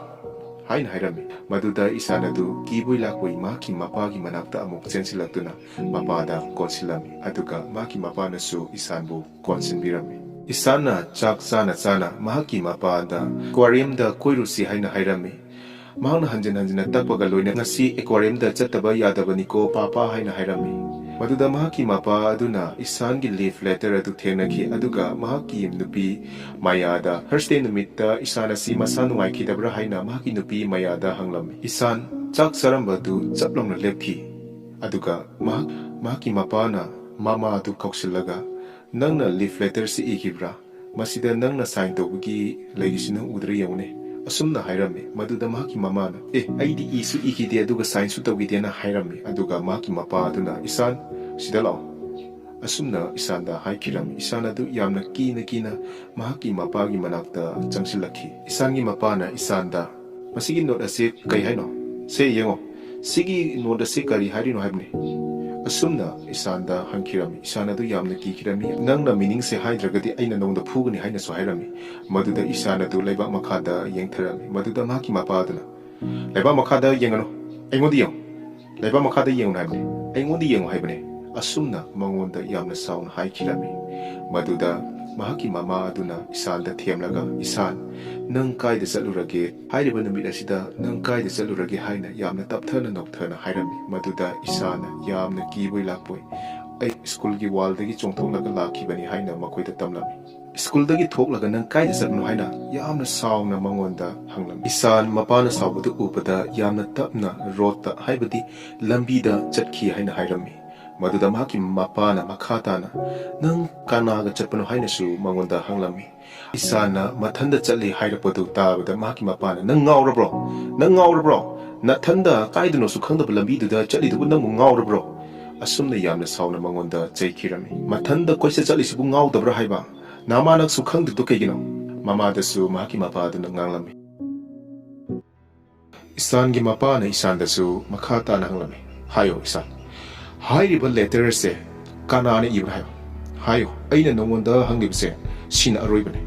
kaigumba aina haibisita nangna yadragadi asumna haidana isanda mahaki mapana hannana phukirami aduga mahaki school gi principal adu unaba lakhirami isalgi mapa adu school da laktuna principal ga wari sanarami maduda mahakka faminarami ba ozaduna asumna hairaki nangi nasanpa isanse kanta improvement later classwork da aduga homework da su last year ga mana duna le asi komai tu se mahaki oza duna su makhata na mangonda haikirami nangi angang ase lyric sing asi magi yakna bugumna khale aduga mana iba paba ase maki yamna punishment achoba amagum uduna lebase masi nangi na chada yamna chawna sokningai ama wei isana iribe english ki handwriting se russian ga chamane aduga aikone sum thokko matam da sumangonda semtok habi wakhal leite laliba jaga do hanjana landuna lei aduga aikone taku matam da su pukning changbagi mami amta tade asumna magi oza duna su makhata na haikirami thangnariba oza duna su asumna hairaki isanse ising amuk thakani toilet amuk sakani ising amuk thakani number 1 amuk sakani asumna class asida magna phagi jogai gumna khanduna leirabani haina sangi mamagi manakta famni ba oza duna su asumna hairami nang uramlani da nangi nachanupa gi subject ki paper sing do magi paper sing do loina zero chapani madugi waitu tab matamda isangi mamane kaino test paper de amta su lakina haina yamna ngakna haikirami maduda maki ozadin makatan hoi aikona di mawda pikibane adubu ngasi fawda aikoi khutta signature yauraga haibadi parents ki signature yauraga aikoita laktri matugi waidu tab matamda isangi mama amasung mapa adu yamna ngakna isandi yankirami Principal adunasu isangi mama pada sun hairaki. Isan dasu aina letter ama thakibani. Nakoibu school da laktuna aiga yamne special oiba meeting ama tawningai gidamakta. Adubu ngasi phawwa lakti. Adumna haiduna leiringai aduda isangi mamagi manakta famduna leiriba oza nupi aduna isangi maths ki test paper ama puthurokduna asuna hairaki. Yengbiu. Isan iriba test papers masi maths subject aduga mana fongliba mark sina 0. Magi first question ki answer sida 3 tayin hai aduga lemhoriba question singa se mana try chu amta tawti masidabu mahagasi yohan gi manopani habada kanana thajadini principal aduna makhata na makoida hairami Mr. Awasti nangi na chanpa si 3rd grade ta sahi ani surabani tamlibase aduna school sina amuk hanna khudong sabadi piba ngamba haibadudi oiraroi aduna aina khanbada mahakse problem lerambasu yai maduda Mr. Awasti aduna principal aduna hangarki problem haibadi maduda principal aduna khumlaki angang kharadi maraibak thiba yaudaba nati haibadi makoina poglakpa matamda soidaba nati aduna moigi damakta tongan ba school su leibane maduda oina try tobiro haina principal na adumna hairakpaduda isangi mapa oiriba Mr. Awasti yamna thamoi sokhirame aduga makoi school adudagi lakhirami makoina sum car thoduna mayumda lakpada lambida angang kharana poche yolambadu thenaki maduda isangi mapa aduna sauningbaga loinana chalo ada kaide ngano athomram khangdobjingti ai pamde noki poche jingdo asumna sauduna hairami aduga makhatana makoigi car du thoduna laklami isangi mapana wari saba horaki aigi angangbu special oiba school da thaduna tamalu haiba mi usitaba makoigi class da leiriba 60 students ne mi hompu leibaduda oza amaduna changduna phajana thakpa haibadudi oithoi maduda nama tawdraga aigi angangda soibane haibasidi ai nuaite haina maduda maki nupi oiriba mayana hairaki kaiginu khangde aigi sada aina thadariba matam aduga aina magi damakta asuk yamna honaribase aigi isa asina phatribase aina magonda yam tapna haibane isan hono haina asumna mabani yamna thamoi sokna wari sanarami isangi mapana mahakki loinabi mayada sumna haikirami maya masi nangi naranati makse sumaina tamba yaroi asumna wari sanaduna makoi mayumda yaukira namidangi sak sanaba matam aduda Suresh ki fall adu isangi mapana uklami aduga Suresh tamana suna hairami okay thank you so much Suresh good night asumna haiduna phone adu thamki aduga isangi mapa aduna isangi mamada sumna haiki phare hayengse akoi ada kano tobutare sakpatare maduda maki nupi aduna kaino haisbo sahi tangkhai sidabu angang sibu tamba yagadrane maduda isangi mapana hairaki kaino Suresh do trustee ne yamna mina thajabuko school aduda aduna kemta kairo sahi tangkhai do oigera amadu oigera mana tawge haradine lorabne isangi mapana su makata na hairaki hayengne magi feesing do loina pithokrase haina maduda isana yamna sauna table adu thinbaga loina ai chappa ngamloi haina hairaki maduda magi mapana isan sari sakto yam thuna losel wangang asumna hairaki maduda maki mama oiriba mayana makhatana hairaki handaki sahi sidati loibna pharoidrane mahti aikhoigasu amukta lapnabasu tawdri aduna mahna chapa matamda mamuda yamna waganida isangi mamagi wadu tabada isangi mapana hairaki hauzik mahakse laik tambi matamne maduda aikoina ne yamna hakchina luna khalubagi mathutadi mahak lairi haiba habse machina hana mathuktai isangi mapana su makata na haikirami nang udabra nang tadabra principal na akoida nganga kibado mahna tamasu hanjana fail oirani haina aduna ngangduna leiba duda isana du mahaki mapada yamna munna yenglami maduda isangi mapaduna yengotu mana ingonda yengise haujittige huna magi mayambada absent note ihelisinadi mathangda kainu mana tortuse nangna ngase ingonda munna yengise boarding your kanda nang khankani isangi mapana su asumna haiki fee se khradi wagani adubu hona batabani madugi matungda mana su makata na hairaki diwali se hek loibaga mapu boarding da thinbirase haina madugi wahidu ta abada isan yamna thamoi sona ai boarding da chakingde papa ai boarding da chakingde haina kapli tawduna maki mapa da haizarami maduda maki mama adu isangi manakta changlami isana maki mama da hairami ꯑꯩꯒꯤ ꯄꯄꯥꯁꯤꯗ ꯅꯪꯅ ꯑꯝꯇ ꯇꯛꯅꯕꯤꯌꯨ, ꯑꯩ ꯕꯣꯔꯗꯤꯡꯗ ꯆꯠꯅꯤꯡꯗꯦ ꯍꯥꯏꯅ꯫ ꯏꯁꯥꯟꯒꯤ ꯃꯃꯥꯅ ꯁꯦ ꯇꯨꯃꯤꯟꯅ ꯂꯩꯔꯨꯁꯦ ꯑꯁꯨꯝꯅ ꯍꯥꯏꯗꯨꯅ ꯏꯁꯥꯟꯕꯨ ꯊꯦꯝꯖꯤꯜꯂꯝꯃꯤ꯫ ꯏꯁꯥꯟ ꯑꯃꯁꯨꯡ ꯏꯁꯥꯟꯒꯤ ꯃꯃꯥ ꯑꯗꯨ ꯇ꯭ꯔꯦꯟ ꯁ꯭ꯇꯦꯁꯟꯗ ꯂꯥꯛꯂꯝꯃꯤ꯫ ꯏꯁꯥꯟꯅ ꯃꯍꯥꯛꯀꯤ ꯃꯃꯥꯒꯤ ꯐꯤꯖꯤ ꯄꯥꯏꯗꯨꯅ ꯏꯟꯅꯔꯝꯃꯤ, ꯑꯗꯨꯕꯨ ꯈꯪꯍꯧꯗꯅ ꯅꯤꯄꯥ ꯑꯃꯅ ꯏꯁꯥꯟꯒꯤ ꯃꯃꯥꯗ ꯊꯦꯡꯖꯤꯟꯈꯤ꯫ ꯃꯗꯨꯗꯒꯤ ꯏꯁꯥꯟꯅ ꯄꯥꯏꯔꯤꯕ ꯐꯤꯖꯤ ꯑꯗꯨ ꯅꯥꯟꯊꯣꯛꯇꯨꯅ ꯏꯁꯥꯟ ꯑꯗꯨ ꯀꯣꯏꯉꯥꯎꯅꯗꯨꯅ ꯂꯩꯔꯝꯃꯤ꯫ ꯑꯗꯨꯒ ꯏꯁꯥꯟꯒꯤ ꯃꯃꯥꯅ ꯇ꯭ꯔꯦꯟꯗ ꯀꯥꯈꯤꯔꯝꯃꯤ꯫ ꯇ꯭ꯔꯦꯟ ꯑꯗꯨ ꯊꯧꯕ ꯍꯧꯈꯤꯔꯝꯃꯤ, ꯑꯗꯨꯒ ꯏꯁꯥꯟꯅ ꯃꯍꯥꯛꯀꯤ ꯃꯃꯥ ꯑꯗꯨ ꯀꯧꯈꯤꯔꯝꯃꯤ꯫ ꯏꯁꯥꯟꯒꯤ ꯃꯃꯥꯅ ꯏꯁꯥꯟꯅ ꯀꯧꯕ ꯑꯗꯨ ꯇꯥꯔꯕꯗ ꯏꯁꯥꯟ ꯑꯗꯨ ꯇ꯭ꯔꯦꯟꯗ ꯂꯥꯛꯅꯤꯡꯉꯥꯏꯒꯤꯗꯃꯛꯇ ꯌꯥꯝꯅ ꯀꯟꯅ ꯀꯧꯖꯈꯤ꯫ ꯇ꯭ꯔꯦꯟ ꯑꯗꯨ ꯁ꯭ꯄꯤꯗ ꯁꯨꯝ ꯌꯥꯡꯂꯛꯈꯤ, ꯑꯗꯨꯒ ꯏꯁꯥꯟꯅ ꯃꯍꯥꯛꯀꯤ ꯃꯃꯥ ꯑꯗꯨ ꯀꯧꯗꯨꯅ ꯂꯩꯍꯧꯕꯒꯤ ꯃꯑꯣꯡꯗ ꯃꯍꯥꯛꯀꯤ ꯃꯃꯥꯡꯗ ꯎꯔꯝꯃꯤ꯫ ꯑꯁꯨꯝꯅ ꯏꯁꯥꯟ ꯑꯗꯨ ꯃꯤꯀꯞ ꯊꯣꯛꯂꯛꯈꯤ꯫ ꯃꯇꯝꯗꯨꯗ ꯃꯍꯥꯛꯀꯤ ꯃꯃꯥ ꯃꯥꯌꯥ ꯏꯁꯥꯟꯅ ꯇꯨꯝꯂꯤꯕ ꯃꯐꯝ ꯑꯗꯨꯗ ꯆꯦꯜꯂꯛꯇꯨꯅ ꯏꯁꯥꯟꯕꯨ ꯀꯧꯔꯝꯃꯤ꯫ ꯃꯗꯨꯗ ꯏꯁꯥꯟꯅ ꯍꯧꯒꯠꯂꯛꯇꯨꯅ ꯀꯞꯂꯒ ꯃꯍꯥꯛꯀꯤ ꯃꯃꯥꯗ "ꯏꯃꯥ, ꯑꯩ ꯕꯣꯔꯗꯤꯡꯗ ꯆꯠꯅꯤꯡꯗꯦ, ꯑꯩ ꯕꯣꯔꯗꯤꯡꯗ ꯆꯠꯅꯤꯡꯗꯦ ꯏꯃꯥ, ꯑꯗꯨꯒ ꯑꯩ ꯗꯤꯋꯥꯂꯤꯒꯤꯗꯃꯛꯇ ꯀ꯭ꯔꯦꯀꯔꯁ ꯑꯃꯠꯇ ꯂꯩꯌꯨ ꯍꯥꯏꯅ ꯅꯈꯣꯏꯗꯁꯨ ꯗꯤꯃꯥꯟ ꯇꯧꯔꯤ ꯏꯃꯥ, ꯑꯩꯕꯨ ꯁ꯭ꯀꯨꯜꯗ ꯊꯥꯕꯤꯒꯅꯨ, ꯑꯩꯕꯨ ꯕꯣꯔꯗꯤꯡꯗ ꯊꯥꯕꯤꯒꯅꯨ" ꯍꯥꯏꯅ ꯀꯞꯂꯒ ꯃꯉꯣꯟꯗ ꯍꯥꯏꯔꯝꯃꯤ꯫ ꯃꯗꯨ ꯇꯥꯕ ꯃꯇꯝꯗ ꯏꯁꯥꯟꯒꯤ ꯃꯃꯥ ꯃꯥꯌꯥ ꯑꯗꯨ ꯏꯁꯥꯟꯕꯨ ꯆꯦꯠꯅ ꯀꯣꯟꯁꯤꯜꯂꯒ ꯀꯞꯂꯝꯃꯤ꯫ ꯗꯤꯋꯥꯂꯤꯒꯤ ꯅꯨꯃꯤꯠ ꯂꯥꯛꯂꯕꯗ ꯏꯁꯥꯟ ꯑꯗꯨ ꯃꯐꯝ ꯑꯃꯗ ꯐꯝꯗꯨꯅ ꯇꯨꯃꯤꯟꯅ ꯌꯥꯝꯅ ꯊꯋꯥꯏ ꯅꯨꯡꯉꯥꯏꯇꯅ ꯂꯩꯔꯝꯃꯤ꯫ ꯃꯗꯨꯗ ꯃꯍꯥꯛꯀꯤ ꯃꯃꯥꯟꯅꯕ ꯀꯌꯥ ꯑꯗꯨ ꯀ꯭ꯔꯦꯀꯔꯁꯤꯡ ꯁꯥꯟꯅꯗꯨꯅ ꯂꯩꯔꯝꯃꯤ꯫ ꯃꯗꯨꯗ ꯅꯨꯄꯥ ꯑꯃꯅ ꯆꯪꯂꯛꯂꯒ ꯃꯉꯣꯟꯗ ꯌꯥꯝꯅ ꯀꯔꯦꯝ ꯀꯊꯥꯏꯅꯅ ꯑꯁꯨꯝꯅ ꯍꯥꯏꯔꯝꯃꯤ, "ꯏꯁꯥ, ꯅꯪꯕꯨ ꯀꯤꯔꯕ꯭ꯔꯅꯦ? ꯅꯪ ꯕꯣꯔꯗꯤꯡ ꯆꯠꯅꯤ ꯈꯟꯕꯗ ꯀꯤꯕꯒꯤꯗꯃꯛꯇ ꯀ꯭ꯔꯦꯀꯔꯁ ꯊꯥꯗꯕ ꯅꯠꯇ꯭ꯔꯣ?" ꯃꯗꯨꯒꯤ ꯋꯥꯍꯩꯗꯨ ꯇꯥꯕꯗ ꯏꯁꯥꯟ ꯍꯥꯏꯈꯤ, "ꯑꯩ ꯀꯤꯗꯦ, ꯑꯩ ꯀꯤꯗꯦ." ꯑꯁꯨꯝꯅ ꯍꯥꯏꯕꯗꯨꯗ ꯃꯍꯥꯛ ꯁꯥꯎꯅꯤꯡꯕꯣꯏ ꯂꯥꯛꯄꯣꯏ ꯃꯥꯅ ꯀ꯭ꯔꯦꯀꯔꯁ ꯑꯃ ꯊꯥꯈꯤꯔꯝꯃꯤ꯫ ꯃꯗꯨꯗ ꯃꯍꯥꯛꯀꯤ ꯅꯨꯄꯥ ꯑꯗꯨꯗ ꯂꯪꯁꯤꯜꯂꯝꯃꯤ꯫ ꯃꯗꯨꯗ ꯅꯨꯄꯥ ꯑꯗꯨ ꯆꯦꯟꯈꯤꯔꯝꯃꯤ, ꯑꯗꯨꯒ ꯏꯁꯥꯟꯅ ꯌꯥꯝꯅ ꯊꯃꯣꯏ ꯁꯣꯛꯅ "ꯑꯩ ꯀꯤꯗꯦ, ꯑꯗꯨꯒ ꯑꯩ ꯕꯣꯔꯗꯤꯡꯗꯁꯨ ꯆꯠꯂꯣꯏ" ꯍꯥꯏꯅ ꯍꯥꯏꯔꯝꯃꯤ꯫ ꯏꯁꯥꯟꯒꯤ ꯃꯃꯥ ꯃꯄꯥꯁꯤꯡꯅ ꯏꯁꯥꯟꯕꯨ ꯕꯣꯔꯗꯤꯡ ꯁ꯭ꯀꯨꯜ ꯑꯃꯗ ꯄꯨꯔꯛꯈꯤ, ꯑꯗꯨꯒ ꯃꯈꯣꯏꯒꯤ ꯇꯨꯝꯐꯝꯂꯣꯝꯗ ꯏꯁꯥꯟꯕꯨ ꯊꯤꯟꯖꯤꯟꯕꯤꯔꯝꯃꯤ꯫ ꯁ꯭ꯀꯨꯜ ꯑꯗꯨꯒꯤ ꯑꯣꯖꯥ ꯑꯃꯅ ꯃꯉꯣꯟꯗ ꯑꯁꯨꯝꯅ ꯍꯥꯏꯔꯝꯃꯤ, "ꯏꯁꯥꯟ, ꯅꯪꯒꯤ ꯏꯃꯥ ꯕꯕꯥꯅ ꯍꯥꯏꯕꯗꯒꯤ ꯈꯪꯂꯦ ꯃꯗꯨꯗꯤ ꯅꯪꯁꯦ ꯌꯥꯝꯅ ꯑꯅꯝ ꯀꯟꯕ, ꯍꯥꯏꯕ ꯏꯟꯗꯕ ꯑꯉꯥꯡ ꯑꯃꯅꯤ ꯍꯥꯏꯅ꯫ ꯑꯗꯨꯕꯨ ꯅꯪꯉꯣꯟꯗꯒꯤ ꯍꯦꯟꯅ ꯖꯥꯠ ꯊꯤꯕ ꯀꯌꯥ ꯃꯐꯝ ꯑꯁꯤꯗ ꯂꯣꯏꯅ ꯇ꯭ꯔꯦꯟ ꯇꯧꯔꯒ ꯆꯠꯈ꯭ꯔꯕꯅꯤ, ꯑꯗꯨꯒ ꯃꯐꯝ ꯑꯁꯤꯗꯗꯤ ꯗꯤꯁꯤꯄ꯭ꯂꯤꯟ ꯉꯥꯛꯅ ꯆꯠꯀꯗꯕꯅꯤ" ꯍꯥꯏꯅ ꯑꯣꯖꯥꯗꯨꯅꯁꯨ ꯃꯈꯥ ꯇꯥꯅ ꯃꯍꯥꯛꯀꯤ ꯃꯄꯥꯗ ꯍꯥꯏꯔꯝꯃꯤ,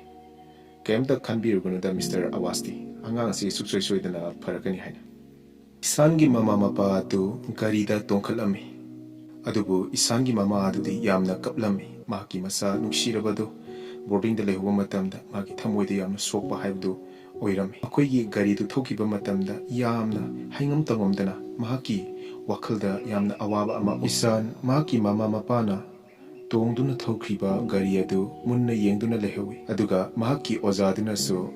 "ꯌꯥꯔꯦ ꯏꯆꯥꯅꯨꯄꯥ, ꯂꯥꯎ ꯆꯪꯉꯣ" ꯍꯥꯏꯅ ꯍꯥꯏꯔꯝꯃꯤ꯫ ꯏꯁꯥꯟ ꯀꯞꯅ ꯀꯞꯅ ꯃꯍꯥꯛꯀꯤ ꯑꯣꯖꯥꯗꯨꯒ ꯔꯨꯝꯂꯣꯝꯗ ꯂꯥꯛꯂꯝꯃꯤ꯫ ꯃꯍꯥꯛꯅ ꯇꯨꯝꯕ ꯃꯇꯝꯗ ꯃꯍꯥꯛꯀꯤ ꯃꯃꯥ ꯃꯄꯥꯕꯨ ꯅꯤꯡꯁꯤꯡꯂꯝꯃꯤ, ꯑꯗꯨꯒ ꯃꯍꯥꯛꯅ ꯆꯥꯕꯗꯁꯨ ꯃꯍꯥꯛ ꯏꯟꯊꯤꯅꯤꯡꯉꯥꯏꯅ ꯆꯥꯕ ꯌꯥꯔꯝꯗꯦ꯫ ꯃꯍꯥꯛꯀꯤ ꯄꯤ ꯇꯥꯕ ꯃꯇꯝꯗ ꯕꯥꯊꯔꯨꯝꯗ ꯆꯪꯗꯨꯅ ꯃꯍꯥꯛꯀꯤ ꯃꯄꯤ ꯑꯗꯨ ꯏꯁꯤꯡꯅ ꯆꯥꯝꯊꯣꯛꯈꯤ꯫ ꯑꯁꯨꯝꯅ ꯌꯥꯝꯅ ꯋꯥꯅ ꯏꯁꯥꯟ ꯑꯗꯨ ꯕꯣꯔꯗꯤꯡ ꯑꯗꯨꯗ ꯂꯩꯈꯤꯔꯝꯃꯤ꯫ ꯏꯁꯥꯟꯒꯤ ꯃꯃꯥ ꯑꯗꯨ ꯏꯁꯥꯟꯕꯨ ꯅꯤꯡꯁꯤꯡꯗꯨꯅ ꯌꯥꯝꯅ ꯀꯞꯂꯝꯃꯤ꯫ ꯏꯁꯥꯟꯅ ꯇꯠꯇꯅ ꯄꯥꯏꯔꯝꯕ ꯂꯥꯏꯔꯤꯛ ꯑꯃ ꯃꯍꯥꯛꯅ ꯐꯥꯛꯇꯣꯛꯂꯒ ꯌꯦꯡꯂꯨꯕ ꯃꯇꯝꯗ ꯏꯁꯥꯟꯅ ꯃꯈꯣꯏ ꯐꯦꯃꯤꯂꯤꯒꯤ ꯃꯤꯁꯤꯡ ꯑꯗꯨ ꯄꯤꯛꯆꯔ ꯑꯣꯏꯅ ꯌꯦꯛꯊꯣꯛꯇꯨꯅ ꯄꯦꯖ ꯂꯣꯏꯅ ꯄꯤꯛꯆꯔ ꯉꯥꯛꯇ ꯑꯣꯏꯔꯝꯃꯤ꯫ ꯃꯗꯨ ꯎꯕ ꯃꯇꯝꯗ ꯏꯁꯥꯟꯒꯤ ꯃꯃꯥ ꯃꯥꯌꯥ ꯑꯗꯨ ꯌꯥꯝꯅ ꯀꯞꯂꯝꯃꯤ꯫ ꯁꯣꯝꯗꯅ ꯏꯁꯥꯟ ꯑꯍꯥꯟꯕ ꯅꯨꯃꯤꯠ ꯑꯣꯏꯕꯅ ꯃꯍꯥꯛꯀꯤ ꯅꯦꯛꯇꯥꯏ ꯑꯗꯨ ꯄꯨꯟꯕ ꯍꯩꯔꯝꯗꯦ꯫ ꯃꯍꯥꯛꯀꯤ ꯃꯃꯥꯟꯅꯕꯁꯤꯡꯗꯤ ꯀ꯭ꯂꯥꯁꯀꯤꯗꯃꯛꯇ ꯆꯠꯈꯤꯔꯝꯃꯤ, ꯑꯗꯨꯒ ꯋꯥꯔꯗꯦꯟ ꯑꯗꯨꯅ ꯆꯪꯂꯛꯂꯒ "ꯏꯁꯥꯟ, ꯅꯪ ꯅꯦꯛꯇꯥꯏ ꯄꯨꯟꯕ ꯍꯩꯇ꯭ꯔꯕ꯭ꯔꯥ" ꯍꯥꯏꯅ ꯍꯪꯂꯝꯃꯤ꯫ ꯑꯗꯨꯒ ꯃꯍꯥꯛꯅꯁꯨ ꯃꯈꯥ ꯇꯥꯅ ꯑꯁꯨꯝꯅ ꯍꯪꯂꯝꯃꯤ, "ꯅꯪꯒꯤ ꯏꯃꯥꯅ ꯇꯥꯛꯄꯤꯗꯕ꯭ꯔꯅꯦ ꯅꯪꯕꯣ ꯅꯦꯛꯇꯥꯏ ꯄꯨꯟꯕꯁꯦ" ꯍꯥꯏꯅ꯫ ꯃꯗꯨꯒꯤ ꯋꯥꯍꯩꯗꯨ ꯏꯁꯥꯟꯅ ꯇꯥꯕ ꯃꯇꯝꯗ ꯃꯥꯒꯤ ꯊꯃꯣꯏꯗ ꯈꯖꯤꯛꯇꯪ ꯅꯨꯡꯉꯥꯏꯇꯕ ꯐꯥꯎꯈꯤꯔꯝꯃꯤ꯫ ꯏꯁꯥꯟꯒꯤ ꯅꯦꯛꯇꯥꯏ ꯑꯗꯨ ꯋꯥꯔꯗꯦꯟ ꯑꯗꯨꯅ ꯄꯨꯟꯕꯤꯔꯝꯃꯤ꯫ ꯏꯁꯥꯟ ꯀ꯭ꯂꯥꯁꯔꯨꯝꯗ ꯂꯥꯛꯈꯤꯔꯝꯃꯤ, ꯑꯗꯨꯒ ꯀ꯭ꯂꯥꯁ ꯌꯥꯎꯔꯝꯃꯤ꯫ ꯃꯗꯨꯗ ꯑꯣꯖꯥ ꯑꯃꯅ ꯑꯁꯨꯝꯅ ꯃꯍꯥꯛꯄꯨ ꯏꯟꯇ꯭ꯔꯣꯗ꯭ꯌꯨꯁ ꯇꯧꯕꯤꯔꯝꯃꯤ, "ꯃꯍꯥꯛꯀꯤ ꯃꯃꯤꯡ ꯑꯁꯤ ꯏꯁꯥꯟ ꯑꯋꯥꯁꯇꯤ ꯀꯧꯏ, ꯃꯍꯥꯛ ꯅꯧꯅ ꯆꯪꯂꯛꯄ ꯅꯨꯄꯥ ꯃꯆꯥ ꯑꯃꯅꯤ"꯫ ꯑꯗꯨꯒ ꯏꯁꯥꯟꯗꯁꯨ "ꯏꯁꯥꯟ, ꯅꯪ ꯃꯥꯡꯗ ꯐꯝꯂꯣ, ꯑꯗꯨꯒ ꯅꯪꯒꯤ ꯕꯦꯒꯇꯣ ꯄꯣꯔꯣ" ꯍꯥꯏꯅꯁꯨ ꯏꯁꯥꯟꯗ ꯑꯣꯖꯥꯗꯨꯅ ꯍꯥꯏꯔꯝꯃꯤ꯫ ꯏꯁꯥꯟꯗꯁꯨ ꯃꯈꯥ ꯇꯥꯅ ꯍꯥꯏꯔꯝꯃꯤ, "ꯉꯁꯤꯗꯒꯤ ꯍꯧꯅ ꯅꯪ ꯐꯥꯔꯁꯠ ꯕꯦꯟꯆꯇ ꯐꯝꯒꯗꯕꯅꯤ, ꯔꯥꯖꯟꯒ ꯂꯣꯏꯅꯅ꯫ ꯃꯍꯥꯛꯀ ꯄꯨꯟꯕ ꯍꯥꯏꯕꯁꯦ ꯅꯪꯒꯤꯗꯃꯛꯇ ꯌꯥꯝꯅ ꯐꯕ ꯑꯣꯏꯒꯅꯤ" ꯍꯥꯏꯅ ꯑꯣꯖꯥꯗꯨꯅ ꯍꯥꯏꯔꯝꯃꯤ꯫ ꯑꯣꯖꯥꯗꯨꯅ ꯔꯟꯖꯟꯗ ꯁꯩꯔꯦꯡ ꯄꯥꯅꯕꯒꯤꯗꯃꯛꯇ ꯍꯥꯏꯔꯝꯃꯤ ꯑꯗꯨꯒ ꯏꯁꯥꯟꯗꯅ ꯁꯩꯔꯦꯡ ꯑꯗꯨꯒꯤ ꯋꯥꯍꯟꯊꯣꯛ ꯑꯗꯨ ꯃꯍꯥꯛꯅ ꯍꯟꯗꯣꯛꯀꯗꯕꯅꯤ ꯍꯥꯏꯅꯁꯨ ꯍꯥꯏꯔꯝꯃꯤ ꯃꯗꯨ ꯇꯥꯕ ꯃꯇꯝꯗ ꯏꯁꯥꯟ ꯑꯗꯨ ꯌꯥꯝꯅ ꯄꯥꯈꯠꯂꯝꯃꯤ ꯃꯔꯝꯗꯤ ꯃꯍꯥꯛꯇꯤ ꯏꯕ ꯄꯥꯕ ꯀꯔꯤꯝꯇ ꯍꯩꯕ ꯃꯤꯁꯛꯁꯨ ꯅꯠꯇꯦ ꯑꯗꯨꯅ ꯃꯉꯣꯟꯗ ꯌꯥꯝꯅ ꯋꯥꯕ ꯍꯥꯏꯕ ꯑꯣꯏꯔꯝꯃꯤ ꯔꯥꯖꯟ ꯍꯤꯟꯗꯤꯒꯤ ꯌꯥꯝꯅ ꯐꯖꯕ ꯁꯩꯔꯦꯡ ꯑꯃ ꯄꯥꯈꯤꯔꯝꯃꯤ ꯃꯗꯨ ꯍꯦꯛ ꯂꯣꯏꯕꯒ ꯑꯣꯖꯥꯗꯨꯅ ꯏꯁꯥꯟꯗ ꯋꯥꯍꯟꯊꯣꯛ ꯍꯜꯂꯛꯎ ꯍꯥꯏꯅ ꯍꯥꯏꯔꯝꯃꯤ ꯏꯁꯥꯟ ꯑꯗꯨ ꯀꯤꯕꯣꯏ ꯂꯥꯛꯄꯣꯏ ꯂꯦꯞꯈꯠꯂꯝꯃꯤ ꯑꯗꯨꯒ ꯋꯥꯍꯟꯊꯣꯛ ꯑꯗꯨ ꯃꯍꯥꯛꯀꯤ ꯑꯈꯪꯕꯗ ꯍꯟꯗꯣꯛꯂꯝꯃꯤ ꯑꯗꯨꯕꯨ ꯃꯍꯥꯛꯀꯤ ꯑꯣꯖꯥꯗꯨꯅ ꯃꯉꯣꯟꯗ ꯆꯩꯕꯤꯈꯤ ꯑꯗꯨꯒ ꯃꯥꯒꯤ ꯀ꯭ꯂꯥꯁꯃꯦꯠꯁꯤꯡꯅꯁꯨ ꯃꯉꯣꯟꯗ ꯅꯣꯛꯅꯕꯤꯈꯤ ꯃꯗꯨ ꯎꯕ ꯃꯇꯝꯗ ꯏꯁꯥꯟ ꯑꯗꯨ ꯌꯥꯝꯅ ꯏꯀꯥꯏꯕꯒ ꯂꯣꯏꯅꯅ ꯃꯉꯣꯟꯗ ꯌꯥꯝꯅ ꯅꯨꯡꯉꯥꯏꯇꯕ ꯑꯃꯁꯨ ꯐꯥꯎꯔꯝꯃꯤ ꯑꯣꯖꯥꯗꯨꯅ ꯁꯥꯇ꯭ꯔ ꯑꯃꯗ ꯁꯩꯔꯦꯡꯒꯤ ꯋꯥꯍꯟꯊꯣꯛ ꯄꯥꯅꯕꯒꯤꯗꯃꯛꯇ ꯍꯥꯏꯔꯝꯃꯤ ꯁꯥꯇ꯭ꯔ ꯑꯗꯨꯅ ꯄꯥꯕ ꯂꯣꯏꯔꯕꯗ ꯑꯣꯖꯥꯗꯨ ꯌꯥꯝꯅ ꯍꯔꯥꯎꯈꯤ ꯑꯁꯨꯝꯅ ꯀ꯭ꯂꯥꯁ ꯑꯗꯨ ꯂꯣꯏꯈꯤ ꯔꯥꯖꯟ ꯏꯁꯥꯟꯗ ꯍꯥꯏꯈꯤꯔꯝꯃꯤ ꯅꯪꯅ ꯄꯥꯕꯁꯤꯡꯗꯣ ꯂꯣꯏꯅꯗꯤ ꯆꯨꯝꯕꯅꯤ ꯑꯗꯨꯕꯨ ꯀꯩꯒꯤꯅꯣ ꯈꯪꯗꯦ ꯑꯩꯈꯣꯏꯒꯤ ꯑꯣꯖꯥꯁꯦ ꯃꯥꯅ ꯇꯥꯛꯈꯤꯕꯁꯤꯡꯗꯣ ꯑꯩꯈꯣꯏꯅ ꯀꯩꯒꯨꯝꯕ ꯍꯥꯏꯗ꯭ꯔꯕ ꯃꯥꯛꯇꯤ ꯍꯦꯛꯇ ꯂꯥꯜꯂꯦ ꯍꯦꯛꯇ ꯍꯥꯏꯕꯅꯤ ꯑꯗꯨ ꯏꯁꯥꯟ ꯅꯪꯅ ꯀꯩꯒꯤꯅꯣ ꯍꯟꯗꯛꯀꯤ ꯆꯍꯤ ꯇꯪꯈꯥꯏꯁꯤꯗ ꯂꯥꯛꯂꯤꯕꯁꯤꯕꯣ ꯃꯗꯨꯗ ꯏꯁꯥꯟ ꯃꯍꯥꯛꯀꯤ ꯃꯄꯥꯒꯤ ꯃꯔꯝꯗ ꯀꯩꯒꯨꯝꯕ ꯈꯔ ꯍꯥꯏꯒꯦ ꯇꯧꯔꯝꯃꯤ ꯑꯗꯨꯕꯨ ꯃꯍꯥꯛ ꯃꯈꯥ ꯇꯥꯅ ꯍꯥꯏꯈꯤꯗꯦ ꯃꯗꯨꯗ ꯔꯥꯖꯟꯅ ꯏꯁꯥꯟꯗ ꯍꯣꯏ ꯐꯔꯁꯦ ꯑꯩꯈꯣꯏ ꯑꯥꯔꯠꯁꯀꯤ ꯀ꯭ꯂꯥꯁ ꯂꯩꯔꯤ ꯂꯥꯛꯑꯣ ꯑꯥꯔꯠꯁꯀꯤ ꯀ꯭ꯂꯥꯁꯇ ꯆꯠꯂꯁꯦ ꯍꯥꯏꯅ ꯑꯁꯨꯝꯅ ꯏꯁꯥꯟ ꯑꯃꯁꯨꯡ ꯔꯥꯖꯟ ꯑꯗꯨ ꯑꯥꯔꯠꯁꯀꯤ ꯀ꯭ꯂꯥꯁꯔꯨꯝꯗ ꯂꯥꯛꯈꯤ ꯏꯁꯥꯟ ꯑꯃꯁꯨꯡ ꯔꯥꯖꯟ ꯑꯗꯨ ꯀ꯭ꯂꯥꯁ ꯇꯝꯅ ꯂꯥꯛꯈꯤ ꯃꯈꯣꯏꯅ ꯂꯥꯛꯄ ꯃꯇꯝꯗ ꯋꯥꯔꯤ ꯁꯥꯟꯅꯗꯨꯅ ꯂꯥꯛꯈꯤ ꯏꯁꯥꯟ ꯔꯥꯖꯟꯗ ꯃꯍꯥꯛꯅ ꯍꯪꯈꯤ ꯅꯪꯅ ꯃꯐꯝ ꯑꯁꯤꯗ ꯂꯥꯛꯂꯤꯕꯁꯤ ꯅꯪꯅ ꯀꯔꯤ ꯑꯔꯥꯟꯕ ꯇꯧꯔꯨꯕꯒꯤꯗꯃꯛꯇꯅꯣ ꯍꯥꯏꯅ ꯃꯗꯨꯗ ꯔꯥꯖꯟ ꯑꯗꯨ ꯌꯥꯝꯅ ꯉꯛꯄꯒ ꯂꯣꯏꯅꯅ ꯏꯁꯥꯟꯗ ꯍꯪꯈꯤ ꯀꯩꯅꯣ ꯏꯁꯥꯟ ꯅꯪꯅ ꯍꯥꯏꯔꯤꯗꯨꯕꯣ ꯍꯥꯏꯅ ꯃꯗꯨꯗ ꯏꯁꯥꯟꯅ ꯃꯈꯥ ꯇꯥꯔꯛꯈꯤ ꯃꯐꯝ ꯑꯁꯤꯗ ꯂꯥꯛꯂꯤꯕ ꯃꯤꯁꯤꯡ ꯑꯁꯤ ꯄꯥꯅꯤꯁꯃꯦꯟ ꯐꯪꯅꯕꯒꯤꯗꯃꯛꯇ ꯅꯠꯇ꯭ꯔꯥ ꯍꯥꯏꯅ ꯃꯗꯨꯗ ꯔꯥꯖꯟꯅ ꯃꯉꯣꯟꯗ ꯈꯨꯝꯈꯤ ꯏꯁꯥꯟ ꯃꯐꯝ ꯑꯁꯤ ꯄꯥꯅꯤꯁꯃꯦꯟ ꯇꯧꯅꯤꯡꯉꯥꯏꯒꯤꯗꯃꯛꯇ ꯂꯥꯛꯄ ꯅꯠꯇꯦ ꯑꯩ ꯏꯁꯥꯃꯛꯁꯨ ꯕꯣꯔꯗꯤꯡꯗ ꯂꯩꯕ ꯅꯠꯇꯦ ꯑꯩꯒꯤ ꯏꯄꯥꯒꯤ ꯀ꯭ꯋꯥꯇꯔꯗ ꯂꯩꯕꯅꯤ ꯑꯁꯨꯝꯅ ꯍꯥꯏꯔꯛꯄꯗꯨꯗ ꯏꯁꯥꯟ ꯑꯗꯨ ꯌꯥꯝꯅ ꯉꯛꯈꯤ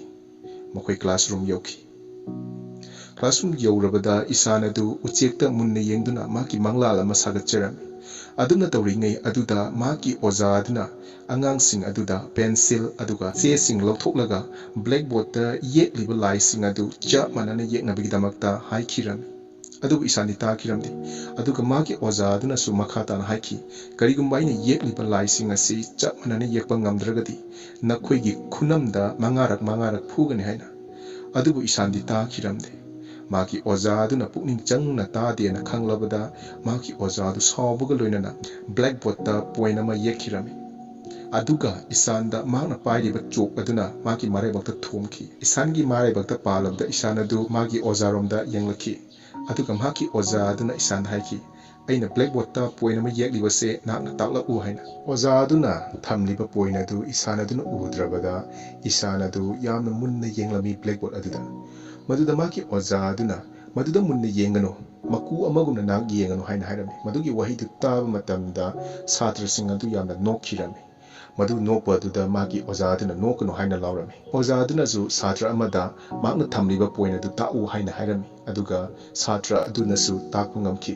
ꯏꯁꯥꯟ ꯑꯣꯖꯥꯗꯨꯅ ꯀꯧꯊꯣꯛꯈꯤ ꯑꯗꯨꯒ ꯃꯍꯥꯛꯀꯤ ꯈꯨꯅꯝꯗ ꯐꯨꯈꯤꯔꯝꯃꯤ ꯑꯗꯨꯒ ꯃꯍꯥꯛꯅꯁꯨ ꯍꯥꯏꯈꯤ ꯑꯩꯅ ꯉꯁꯤ ꯐꯨꯔꯤꯕꯁꯦ ꯅꯪꯒꯤ ꯄꯨꯟꯁꯤꯕꯨ ꯁꯦꯝꯗꯣꯛꯂꯤꯕꯅꯤ ꯍꯥꯏꯅ ꯀꯔꯤꯒꯨꯝꯕ ꯃꯁꯤꯗ ꯅꯍꯥꯛꯅ ꯊꯑꯣꯏ ꯋꯥꯑꯣꯏꯅ ꯇꯥꯗ꯭ꯔꯒꯗꯤ ꯑꯩꯅꯁꯨ ꯃꯉꯥꯔꯛ ꯅꯪꯒꯤ ꯑꯇꯣꯞꯄ ꯈꯨꯠ ꯑꯗꯨꯗ ꯐꯨꯒꯅꯤ ꯍꯥꯏꯅ ꯏꯁꯥꯟ ꯃꯍꯥꯛꯀꯤ ꯑꯣꯖꯥꯅ ꯑꯗꯨꯝꯅ ꯐꯨꯕꯗꯨꯗ ꯃꯍꯥꯛ ꯌꯥꯝꯅ ꯃꯊ꯭ꯋꯥꯏ ꯅꯨꯡꯉꯥꯏꯇꯗꯨꯅ ꯃꯍꯥꯛ ꯃꯃꯤꯠꯇꯒꯤ ꯃꯄꯤ ꯐꯥꯎꯕ ꯇꯥꯈꯤ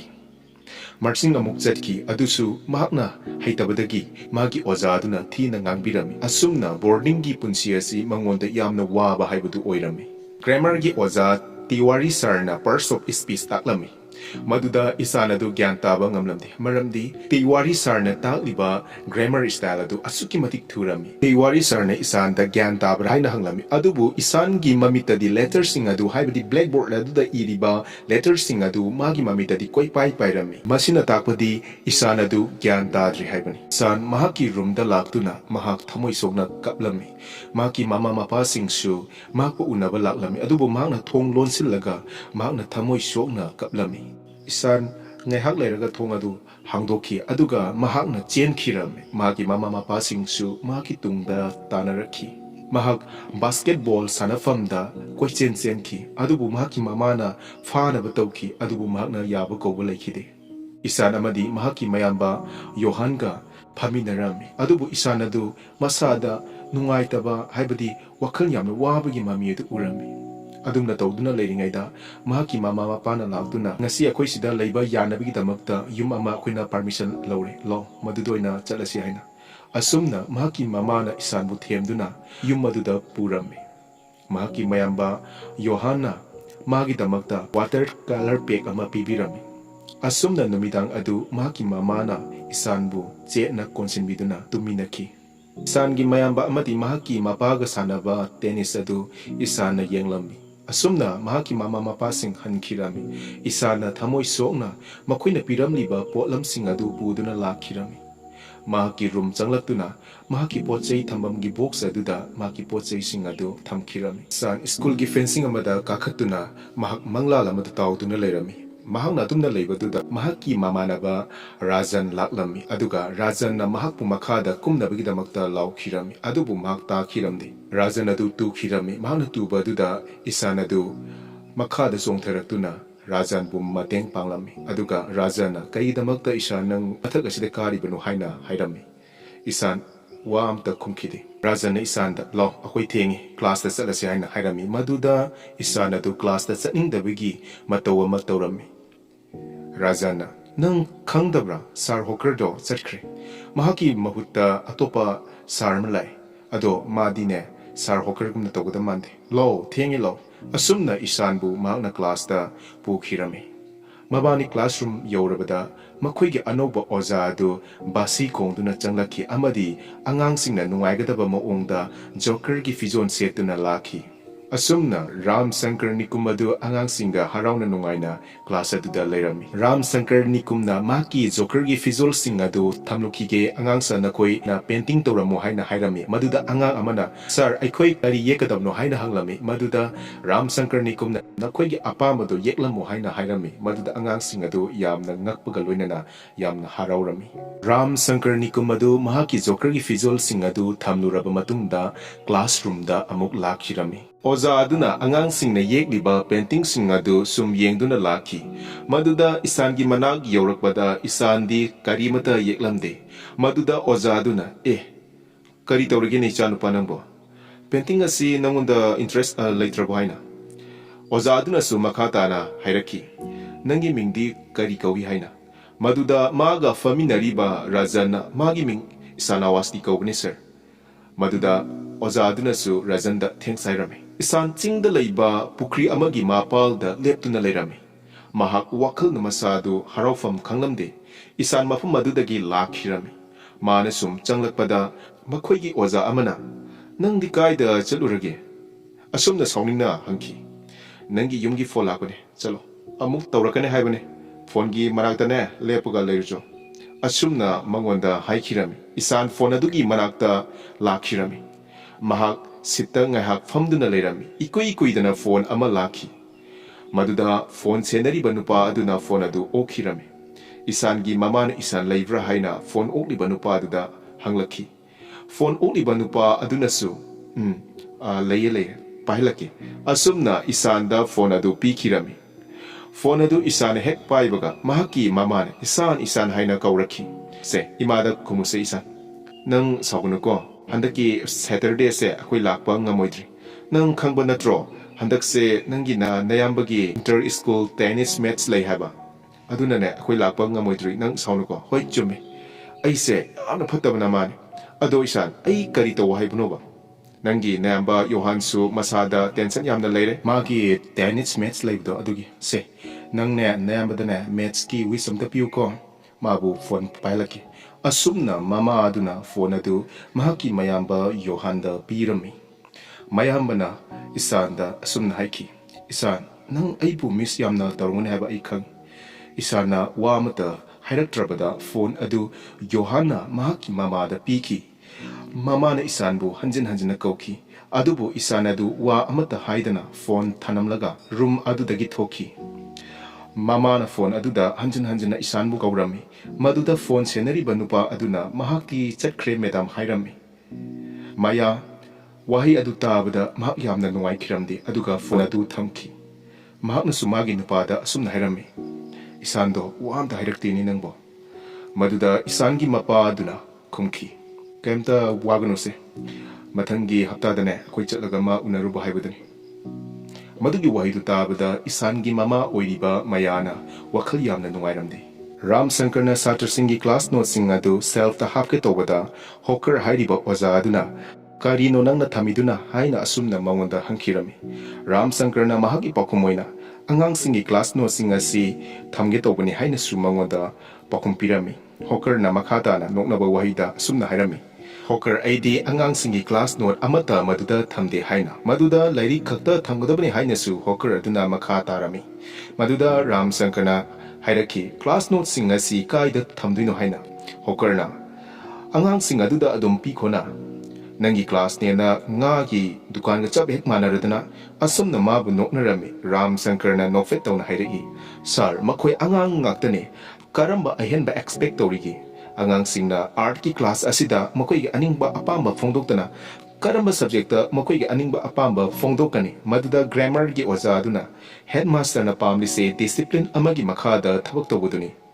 ꯑꯣꯖꯥ ꯅꯨꯄꯤ ꯑꯃꯅꯁꯨ ꯍꯥꯏꯔꯛꯈꯤ, ꯔꯥꯝꯁꯪꯀꯔꯅꯤꯀꯝ, ꯅꯪꯗꯤ ꯉꯔꯥꯡ ꯑꯉꯥꯡꯁꯤꯡꯒ ꯏꯁꯩ ꯁꯛꯏ ꯍꯥꯏꯅꯁꯨ ꯇꯥꯏꯅ, ꯑꯗꯨꯒ ꯕꯥꯁꯤꯀꯥꯁꯨ ꯈꯣꯡꯏ ꯍꯥꯏ꯫ ꯔꯥꯝꯅ ꯈꯨꯝꯂꯛꯏ, ꯉꯔꯥꯡ ꯑꯩ ꯏꯁꯩ ꯁꯛꯈꯤ, ꯑꯗꯨꯒ ꯑꯉꯥꯡꯁꯤꯡꯒꯁꯨ ꯌꯥꯝꯅ ꯍꯔꯥꯎꯃꯤꯟꯅꯈꯤ꯫ ꯃꯣꯏ ꯍꯔꯥꯎꯕ ꯍꯥꯏꯕꯁꯦ ꯑꯩꯒꯤꯁꯨ ꯌꯥꯝꯅ ꯍꯔꯥꯎꯕꯅꯤ꯫ ꯍꯣꯀꯔ ꯑꯗꯨꯅ ꯍꯥꯏꯔꯛꯈꯤ, ꯑꯗꯨꯕꯨ ꯑꯩꯈꯣꯏꯒꯤ ꯁ꯭ꯀꯨꯜꯒꯤ ꯑꯉꯥꯡꯁꯤꯡ ꯑꯁꯤꯗꯤ ꯑꯇꯩꯒꯤ ꯑꯉꯥꯡꯁꯤꯡꯒ ꯃꯥꯟꯅꯗꯕꯅꯤꯀꯣ꯫ ꯔꯥꯝꯅ ꯃꯗꯨꯒꯤ ꯋꯥꯍꯩꯗꯨ ꯇꯥꯕꯗ, ꯑꯇꯩꯒ ꯀꯃꯥꯏꯅ ꯃꯥꯟꯅꯗ꯭ꯔꯤꯅꯣ ꯍꯥꯏꯁꯤꯕꯣ? ꯍꯣꯀꯔ ꯑꯗꯨꯅ ꯃꯤ ꯎꯁꯤꯠꯇꯕꯒꯤ ꯋꯥꯉꯥꯡꯗ, ꯅꯪ ꯇꯨꯂꯤꯞ ꯁ꯭ꯀꯨꯜꯗ ꯇꯥꯛꯄ ꯅꯠꯇ꯭ꯔꯅꯦ? ꯍꯥꯏꯕꯗꯤ ꯃꯤꯃꯥꯟꯅꯗ꯭ꯔꯕ ꯑꯉꯥꯡꯁꯤꯡꯒꯤ ꯁ꯭ꯀꯨꯜꯗ꯫ ꯇꯨꯡꯒꯤ ꯐ꯭ꯌꯨꯆꯔ ꯂꯩꯇ꯭ꯔꯕ ꯑꯉꯥꯡꯁꯤꯡꯗꯨꯒꯤꯀꯣ꯫ ꯒ꯭ꯔꯥꯃꯔꯒꯤ ꯑꯣꯖꯥ ꯑꯗꯨꯅꯁꯨ ꯍꯥꯏꯔꯛꯈꯤ, ꯅꯪꯒꯤ ꯃꯤꯃꯥꯟꯅꯗ꯭ꯔꯕ ꯑꯉꯥꯡꯁꯤꯡꯒꯤ ꯇꯤꯆꯤꯡ ꯃꯦꯊꯣꯗ ꯑꯗꯣ ꯁꯤꯗꯗꯤ ꯆꯠꯅꯕ ꯌꯥꯔꯣꯏ꯫ ꯃꯣꯏꯗꯤ ꯇꯨꯡꯒꯤ ꯐ꯭ꯌꯨꯆꯔꯒꯤ ꯍꯣꯞ ꯂꯩꯇ꯭ꯔꯕ ꯑꯉꯥꯡꯁꯤꯡ ꯉꯥꯛꯇꯅꯤ, ꯑꯗꯨꯒ ꯑꯩꯈꯣꯏꯒꯤ ꯁ꯭ꯀꯨꯜ ꯑꯁꯤꯅ ꯋꯥꯔꯜ ꯑꯁꯤꯗ ꯃꯀꯣꯛ ꯊꯣꯡꯕꯒꯤ ꯂꯝꯖꯦꯟ ꯌꯥꯎꯗꯣꯔꯤꯕ ꯑꯉꯥꯡ ꯉꯥꯛꯇꯅꯤ꯫ ꯑꯗꯨꯅ ꯅꯪꯒꯤ ꯏꯁꯩ ꯁꯛꯄ ꯑꯉꯥꯡꯁꯤꯡꯕꯨ ꯍꯔꯥꯎꯍꯟꯕ ꯃꯦꯊꯣꯗ ꯑꯗꯨꯅꯅꯦ ꯀꯔꯤꯁꯨ ꯀꯥꯟꯅꯕ ꯄꯨꯔꯛꯑꯣꯏ꯫ ꯍꯣꯀꯔꯅꯁꯨ ꯃꯈꯥ ꯇꯥꯔꯛꯏ, ꯁ꯭ꯀꯨल ꯑꯁꯤꯒꯤ ꯃꯣꯇꯣ ꯍꯥꯏꯕꯗꯤ ꯄꯥꯟꯗꯝꯁꯦ ꯑꯣꯔꯗꯔ, ꯗꯤꯁꯤꯄ꯭ꯂꯤꯟ ꯑꯃꯗꯤ ꯂꯦꯕꯔꯅꯤ꯫ ꯃꯁꯤꯒꯤ ꯑꯍꯨꯝ ꯑꯁꯤꯅꯅꯦ ꯑꯉꯥꯡꯁꯤꯡꯕꯨ ꯃꯥꯏ ꯄꯥꯛꯄ ꯄꯨꯔꯛꯄꯒꯤ ꯌꯨꯝꯕꯤꯁꯤꯡ꯫ ꯃꯗꯨꯒꯤ ꯋꯥꯍꯩꯗꯨ ꯇꯥꯕꯗ ꯔꯥꯝꯁꯪꯀꯔꯅꯤꯀꯨꯝꯅ ꯐꯥꯒꯤ ꯑꯣꯏꯅ ꯑꯣꯟꯊꯣꯛꯂꯒ ꯍꯥꯏ ꯍꯤꯠꯂꯔ ꯍꯥꯏꯔꯝꯂꯒ ꯆꯠꯈꯤꯔꯝꯃꯤ꯫ ꯑꯣꯖꯥꯁꯤꯡ ꯑꯗꯨ ꯅꯣꯛꯂꯝꯃꯤ꯫ ꯑꯣꯖꯥ ꯅꯨꯄꯤ ꯑꯃꯅ ꯒ꯭ꯔꯥꯃꯔ ꯇꯥꯛꯂꯤꯕ ꯑꯣꯖꯥ ꯇꯤꯋꯥꯔꯤ ꯁꯥꯔꯗ ꯑꯁꯨꯝꯅꯁꯨ ꯍꯥꯏꯔꯝꯃꯤ, ꯅꯪꯁꯨ ꯖꯔꯃꯟꯒꯤ ꯂꯣꯟ ꯇꯝꯕ ꯇꯥꯔꯦꯅꯤꯀꯣ꯫ ꯑꯁꯨꯝꯅ ꯐꯥꯒꯤ ꯇꯧꯗꯨꯅ ꯅꯣꯛꯂꯝꯃꯤ꯫ ꯅꯤꯀꯨꯝ ꯑꯗꯨ ꯁꯨꯝ ꯂꯥꯛꯄꯗ ꯏꯁꯥꯟ ꯑꯗꯨ ꯀ꯭ꯂꯥꯁ ꯑꯃꯒꯤ ꯊꯣꯡꯒꯤ ꯃꯅꯥꯛꯇ ꯏꯁꯥꯟ ꯈꯨꯔꯨ ꯈꯨꯗ ꯀꯨꯟꯗꯨꯅ ꯂꯩꯔꯝꯕꯗꯨ ꯃꯍꯥꯛꯅ ꯊꯦꯡꯅꯈꯤ꯫ ꯃꯗꯨꯗ ꯔꯥꯝꯁꯪꯀꯔꯅꯤꯀꯨꯝꯅ ꯀꯔꯤ ꯇꯧꯔꯒꯦ ꯏꯁꯥꯟ ꯍꯥꯏꯅ ꯍꯪꯂꯝꯃꯤ꯫ ꯃꯗꯨꯗ ꯏꯁꯥꯟ ꯑꯗꯨ ꯏꯀꯥꯏꯕꯒꯤ ꯃꯑꯣꯡ ꯑꯃ ꯔꯥꯝꯁꯪꯀꯔꯅꯤꯀꯨꯝꯅ ꯎꯔꯝꯃꯤ꯫ ꯃꯗꯨꯗ ꯅꯤꯀꯨꯝ, "It's okay, it's okay, I'm very sorry" ꯑꯁꯨꯝꯅ ꯍꯥꯏꯔꯒ ꯃꯍꯥꯛ ꯂꯝꯕꯤꯗ ꯂꯥꯛꯈꯤ꯫ ꯅꯤꯀꯨꯝꯅ ꯆꯤꯡꯅꯕ ꯑꯃꯒ ꯂꯣꯏꯅꯅ ꯁꯨꯝ ꯂꯥꯛꯄꯗ ꯕ꯭ꯔꯦꯛꯀꯤ ꯕꯦꯜ ꯑꯗꯨ ꯇꯥꯔꯛꯈꯤ꯫ ꯃꯗꯨꯗ ꯃꯍꯥꯛꯅ ꯍꯟꯅ ꯌꯦꯡꯂꯨꯕꯗ ꯏꯁꯥꯟ ꯑꯗꯨ ꯂꯩꯔꯝꯗ꯭ꯔꯦ꯫ ꯇꯁꯦꯡꯕꯗꯤ ꯏꯁꯥꯟ ꯑꯗꯨ ꯄꯥꯅꯤꯁꯃꯦꯟ ꯐꯪꯂꯤꯕꯅꯤ꯫ ꯕꯦꯜ ꯇꯥꯔꯛꯄꯗꯨꯗ ꯀ꯭ꯂꯥꯁ ꯃꯅꯨꯡꯗ ꯆꯪꯈꯤꯕꯅꯤ꯫ ꯅꯤꯀꯨꯝ ꯏꯁꯥꯟꯒꯤ ꯐ꯭ꯔꯦꯟ ꯑꯣꯏꯔꯤꯕ ꯔꯥꯖꯟꯒꯤ ꯃꯅꯥꯛꯇ ꯂꯥꯛꯈꯤ꯫ ꯅꯤꯀꯨꯝꯅ ꯔꯥꯖꯟꯗ ꯍꯪꯈꯤ, ꯅꯪꯒꯤ ꯃꯔꯨꯞ ꯏꯁꯥꯟꯗꯤ ꯍꯥꯏꯅ꯫ ꯃꯗꯨꯗ ꯔꯥꯖꯟꯅ, ꯁꯥꯔ, ꯃꯥꯗꯣ ꯍꯧꯖꯤꯛꯇ ꯁꯤꯗ ꯂꯩꯔꯝꯕꯅꯤ, ꯑꯗꯨꯒ ꯈꯪꯍꯧꯗꯅ ꯃꯍꯥꯛꯇꯣ ꯆꯦꯟꯈꯤꯕꯅꯤ ꯁꯣꯝꯗ꯫ ꯅꯤꯀꯨꯝꯅ ꯑꯗꯨꯗ ꯔꯥꯖꯟꯗ ꯍꯥꯏꯈꯤ, ꯑꯅꯧꯕ ꯑꯥꯔꯠꯀꯤ ꯑꯣꯖꯥ ꯂꯥꯛꯄꯁꯤꯗ ꯃꯍꯥꯛꯁꯦ ꯍꯩꯅꯗꯕ ꯑꯣꯏꯔꯝꯕꯁꯨ ꯌꯥꯏꯗ꯫ ꯔꯥꯖꯟꯅ, ꯅꯠꯇꯦ ꯁꯥꯔ, ꯃꯥꯗꯣ ꯗꯥꯏꯅꯤꯡ ꯍꯣꯜꯗ ꯆꯠꯂꯒ ꯂꯟꯆꯀꯨꯝꯕ ꯆꯥꯔꯝꯒꯗꯕ ꯃꯥꯜꯂꯦ꯫ ꯅꯤꯀꯨꯝꯅ, ꯑꯗꯣ ꯅꯪꯒꯤ ꯃꯤꯡꯗꯣ ꯀꯩꯕ? ꯑꯩ ꯀꯥꯎꯈ꯭ꯔꯦꯅꯦ꯫ ꯔꯟꯖꯟꯅ, ꯁꯥꯔ, ꯑꯩꯒꯤ ꯃꯤꯡꯗꯤ ꯔꯥꯖꯟ ꯗꯥꯃꯣꯗꯔꯥꯟ ꯀꯧꯏ꯫ ꯀꯩꯒꯤꯅꯣ ꯈꯪꯕ꯭ꯔꯥ? ꯏꯁꯥꯟꯁꯦ ꯃꯉꯣꯟꯗ ꯄꯥꯈꯠꯄ ꯊꯨꯀꯠꯄ ꯑꯃ ꯑꯗꯨꯝ ꯇꯧꯕꯒꯨꯝꯅ ꯎꯏ꯫ ꯅꯪ ꯈꯪꯕ꯭ꯔꯥ ꯃꯗꯨꯒꯤ ꯃꯔꯝꯗ? ꯔꯥꯖꯟꯅ, ꯃꯥꯗꯣ ꯁꯥꯔ ꯃꯌꯨꯝꯗ ꯆꯠꯅꯤꯡꯕꯒꯤꯅꯤ ꯁꯥꯔ꯫ ꯅꯤꯀꯨꯝꯅ ꯀꯩꯒꯤꯅꯣ ꯃꯥꯅ ꯆꯠꯅꯤꯡꯂꯤꯗꯤ ꯍꯥꯏꯅꯁꯨ ꯍꯪꯂꯝꯃꯤ꯫ ꯁꯥꯔ, ꯃꯥꯗꯤ ꯑꯅꯧꯕ ꯁꯥꯇ꯭ꯔꯅꯤ, ꯃꯥꯁꯦ ꯆꯍꯤ ꯇꯪꯈꯥꯏꯗ ꯁ꯭ꯀꯨꯜ ꯑꯁꯤꯗ ꯆꯪꯂꯛꯄꯅꯤ꯫ ꯃꯥꯁꯦ ꯄ꯭ꯔꯣꯕ꯭ꯂꯦꯝ ꯂꯩꯔꯒ ꯂꯥꯛꯄ ꯃꯥꯜꯂꯦ ꯁꯥꯔ꯫ ꯃꯥꯒꯤ ꯉꯝꯕ ꯊꯥꯛꯇ ꯍꯣꯠꯅꯔꯕꯁꯨ ꯃꯥꯗꯤ ꯏꯕ ꯄꯥꯕ ꯉꯝꯗꯦ꯫ ꯃꯥꯗꯣ ꯄꯥꯅꯤꯁꯃꯦꯟ ꯐꯪꯂꯒ ꯑꯗꯨꯝ ꯂꯩꯕꯅꯤ ꯁꯥꯔ꯫ ꯃꯥꯒꯤ ꯅꯣꯠꯁꯤꯡꯁꯨ ꯔꯦꯗ ꯃꯥꯔꯛ ꯉꯥꯛꯇ ꯉꯥꯏꯔꯕꯅꯤ ꯁꯥꯔ꯫ ꯈꯪꯗꯦꯗ ꯁꯥꯔ, ꯀꯩ ꯇꯧꯗꯣꯏꯅꯣ? ꯑꯁꯨꯝꯅ ꯔꯥꯖꯟꯅ ꯏꯁꯥꯟꯒꯤ ꯃꯔꯝꯗ ꯅꯤꯀꯨꯝ ꯁꯥꯔꯗ ꯍꯥꯏꯔꯝꯃꯤ꯫ ꯅꯤꯀꯨꯝ ꯁꯥꯔ ꯑꯗꯨ ꯏꯁꯥꯟꯒꯤ ꯋꯥ ꯑꯗꯨ ꯇꯥꯕꯗ ꯅꯨꯡꯉꯥꯏꯇꯕ ꯑꯃꯒ ꯂꯣꯏꯅꯅ ꯂꯦꯞꯇꯨꯅ ꯂꯩꯔꯝꯃꯤ꯫ ꯔꯥꯖꯟꯁꯨ ꯃꯥꯒꯤ ꯂꯝꯕꯤꯗ ꯆꯠꯈꯤꯔꯝꯃꯤ꯫ ꯅꯤꯀꯨꯝ ꯁꯥꯔ ꯑꯗꯨ ꯑꯉꯥꯡꯁꯤꯡꯒꯤ ꯀ꯭ꯂꯥꯁ ꯅꯣꯠ ꯊꯝꯐꯝꯗ ꯏꯁꯥꯟꯒꯤ ꯅꯣꯠꯕꯨꯛ ꯑꯗꯨ ꯊꯤꯔꯝꯃꯤ꯫ ꯃꯗꯨꯗ ꯃꯥꯅ ꯌꯥꯝꯅ ꯀꯨꯞꯊꯅ ꯊꯤꯕꯅ ꯃꯔꯝ ꯑꯣꯏꯔꯒ ꯏꯁꯥꯟꯒꯤ ꯅꯣꯠꯕꯨꯛ ꯑꯗꯨ ꯃꯍꯥꯛꯅ ꯐꯪꯂꯝꯃꯤ꯫ ꯏꯁꯥꯟꯒꯤ ꯅꯣꯠꯕꯨꯛ ꯑꯗꯨꯗ ꯃꯍꯥꯛꯅ ꯐꯖꯅ ꯌꯦꯡꯂꯝꯃꯤ, ꯑꯗꯨꯒ ꯃꯍꯥꯛꯀꯤ ꯄ꯭ꯔꯣꯕ꯭ꯂꯦꯝꯁꯨ ꯃꯥꯅ ꯈꯪꯕ ꯉꯝꯈꯤ꯫ ꯅꯤꯀꯨꯝ ꯌꯥꯝꯅ ꯋꯥꯈꯜ ꯋꯥꯔꯝꯃꯤ ꯏꯁꯥꯟꯒꯤ ꯄ꯭ꯔꯣꯕ꯭ꯂꯦꯝ ꯑꯗꯨ ꯎꯕꯗ꯫ mahak mafam amada lakchirami mahakna sum lakpada kobi yonduna leiramba nupa amadagi kobi ama tarapadu mahakna hungat pirami mahak angang singa yamna nungaina harauna sanarami aduga mafam amada famduna angang singa aduna sanaduna leiriba adu yengduna leirami mahak mamitagi sumapi ira chelami adumna leiringai tanza aduda Zameen kobi nupi amana laktuna aidore yamna emotion oina haina mangonda hanglami nikum mamitagi mapi taitholaga hairami mitangbugumlaba mioibasing asina mioibagi manungi fajabasi ubide khangbide haina Zameenna noki noki tawduna hairei nang hairiba moisingduga unaruraba nikumna ai sahi kaya kaya thengnaduna asigumba mioising asiga thengnaduna lakli Zameenna makha tarai aina haidro asigumba se thoktana ngai gi damakta karigumba khara hausitigi hauna tawba phai haina nikumna hairei Zameen mahak mateng ngaiduna leiri Zameenna hangki ananura mateng ngairi haibobo nikumna haiki school amada sahi nipan mapan mukta ngairiba angang ama iba paba thokte wasu amata ngangti mase yamna wakhan hantharaga leiba male magi mityengdo mabu mateng pangbiu haina haibugum tawri mahakpu mangkhidra haina aidi yamna akiba phawi adumna haiduna leingei aduda angang amana sir rehearsal tawsi haina irakhi asumna 𝓑𝓼𝓻𝓸𝓾𝓷𝓭 angang singa rehearsal tawki amadi performance su utki isangi mayamba oiriba yohansu tennis match adu mina ka khirami somdana nikum isangi mayumda laki isangi yum yorabada isangi thongi bel adu mahakna khingki thong adu mahaki mama oiriba mayana hangdoki aduga nikumna mahak adu isangi school dagi lakchabani haina mayada haiki maduda mayana changbirau haina hairami nikumna isangi notsing adu yenge hairubana yohanna isangi notsing adu puraktuna nikumda pirami 𝓑𝓼𝓻𝓸𝓾 nikumna masi isangi 3rd grade ki notsingra haina hairami maduda isangi mama oiriba mayana mani magi not ngaktani asumna hairami nikumna isangi notsing adu yenglakpada mana painting ama thenaki nikum sarna asumna suhanki masi kanana yekpano haina mayana khungki isana yekpane nikumna yam thajadana mani yekpaneba isangi mama mayana hoi madi painting se yamna khoidajabane madugi wadu tabada nikum yamna ngaklami nikumna su isana yeklamba full page family painting adu thengnarami maduda nikum adu tawfam khangdraduna ising khara thaksageba asumna haikirami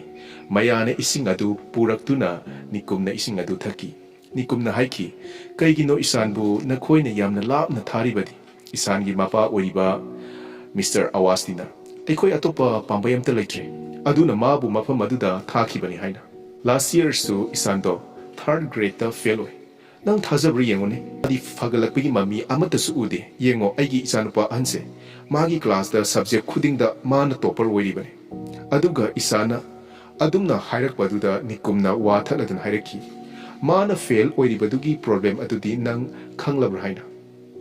mapa aduna problem haibabu magi maong matawduni kaino atei kaisunate lairik paningdaba haib indaba asinatna kari oiruni kumna hairei ai problem angkibane magi symptoms singado hangkibanate somna hairiba singsidine angang adu fever nare haibagumbani adubu aina khanglibadi fever adu kari na thokhalibano ibasini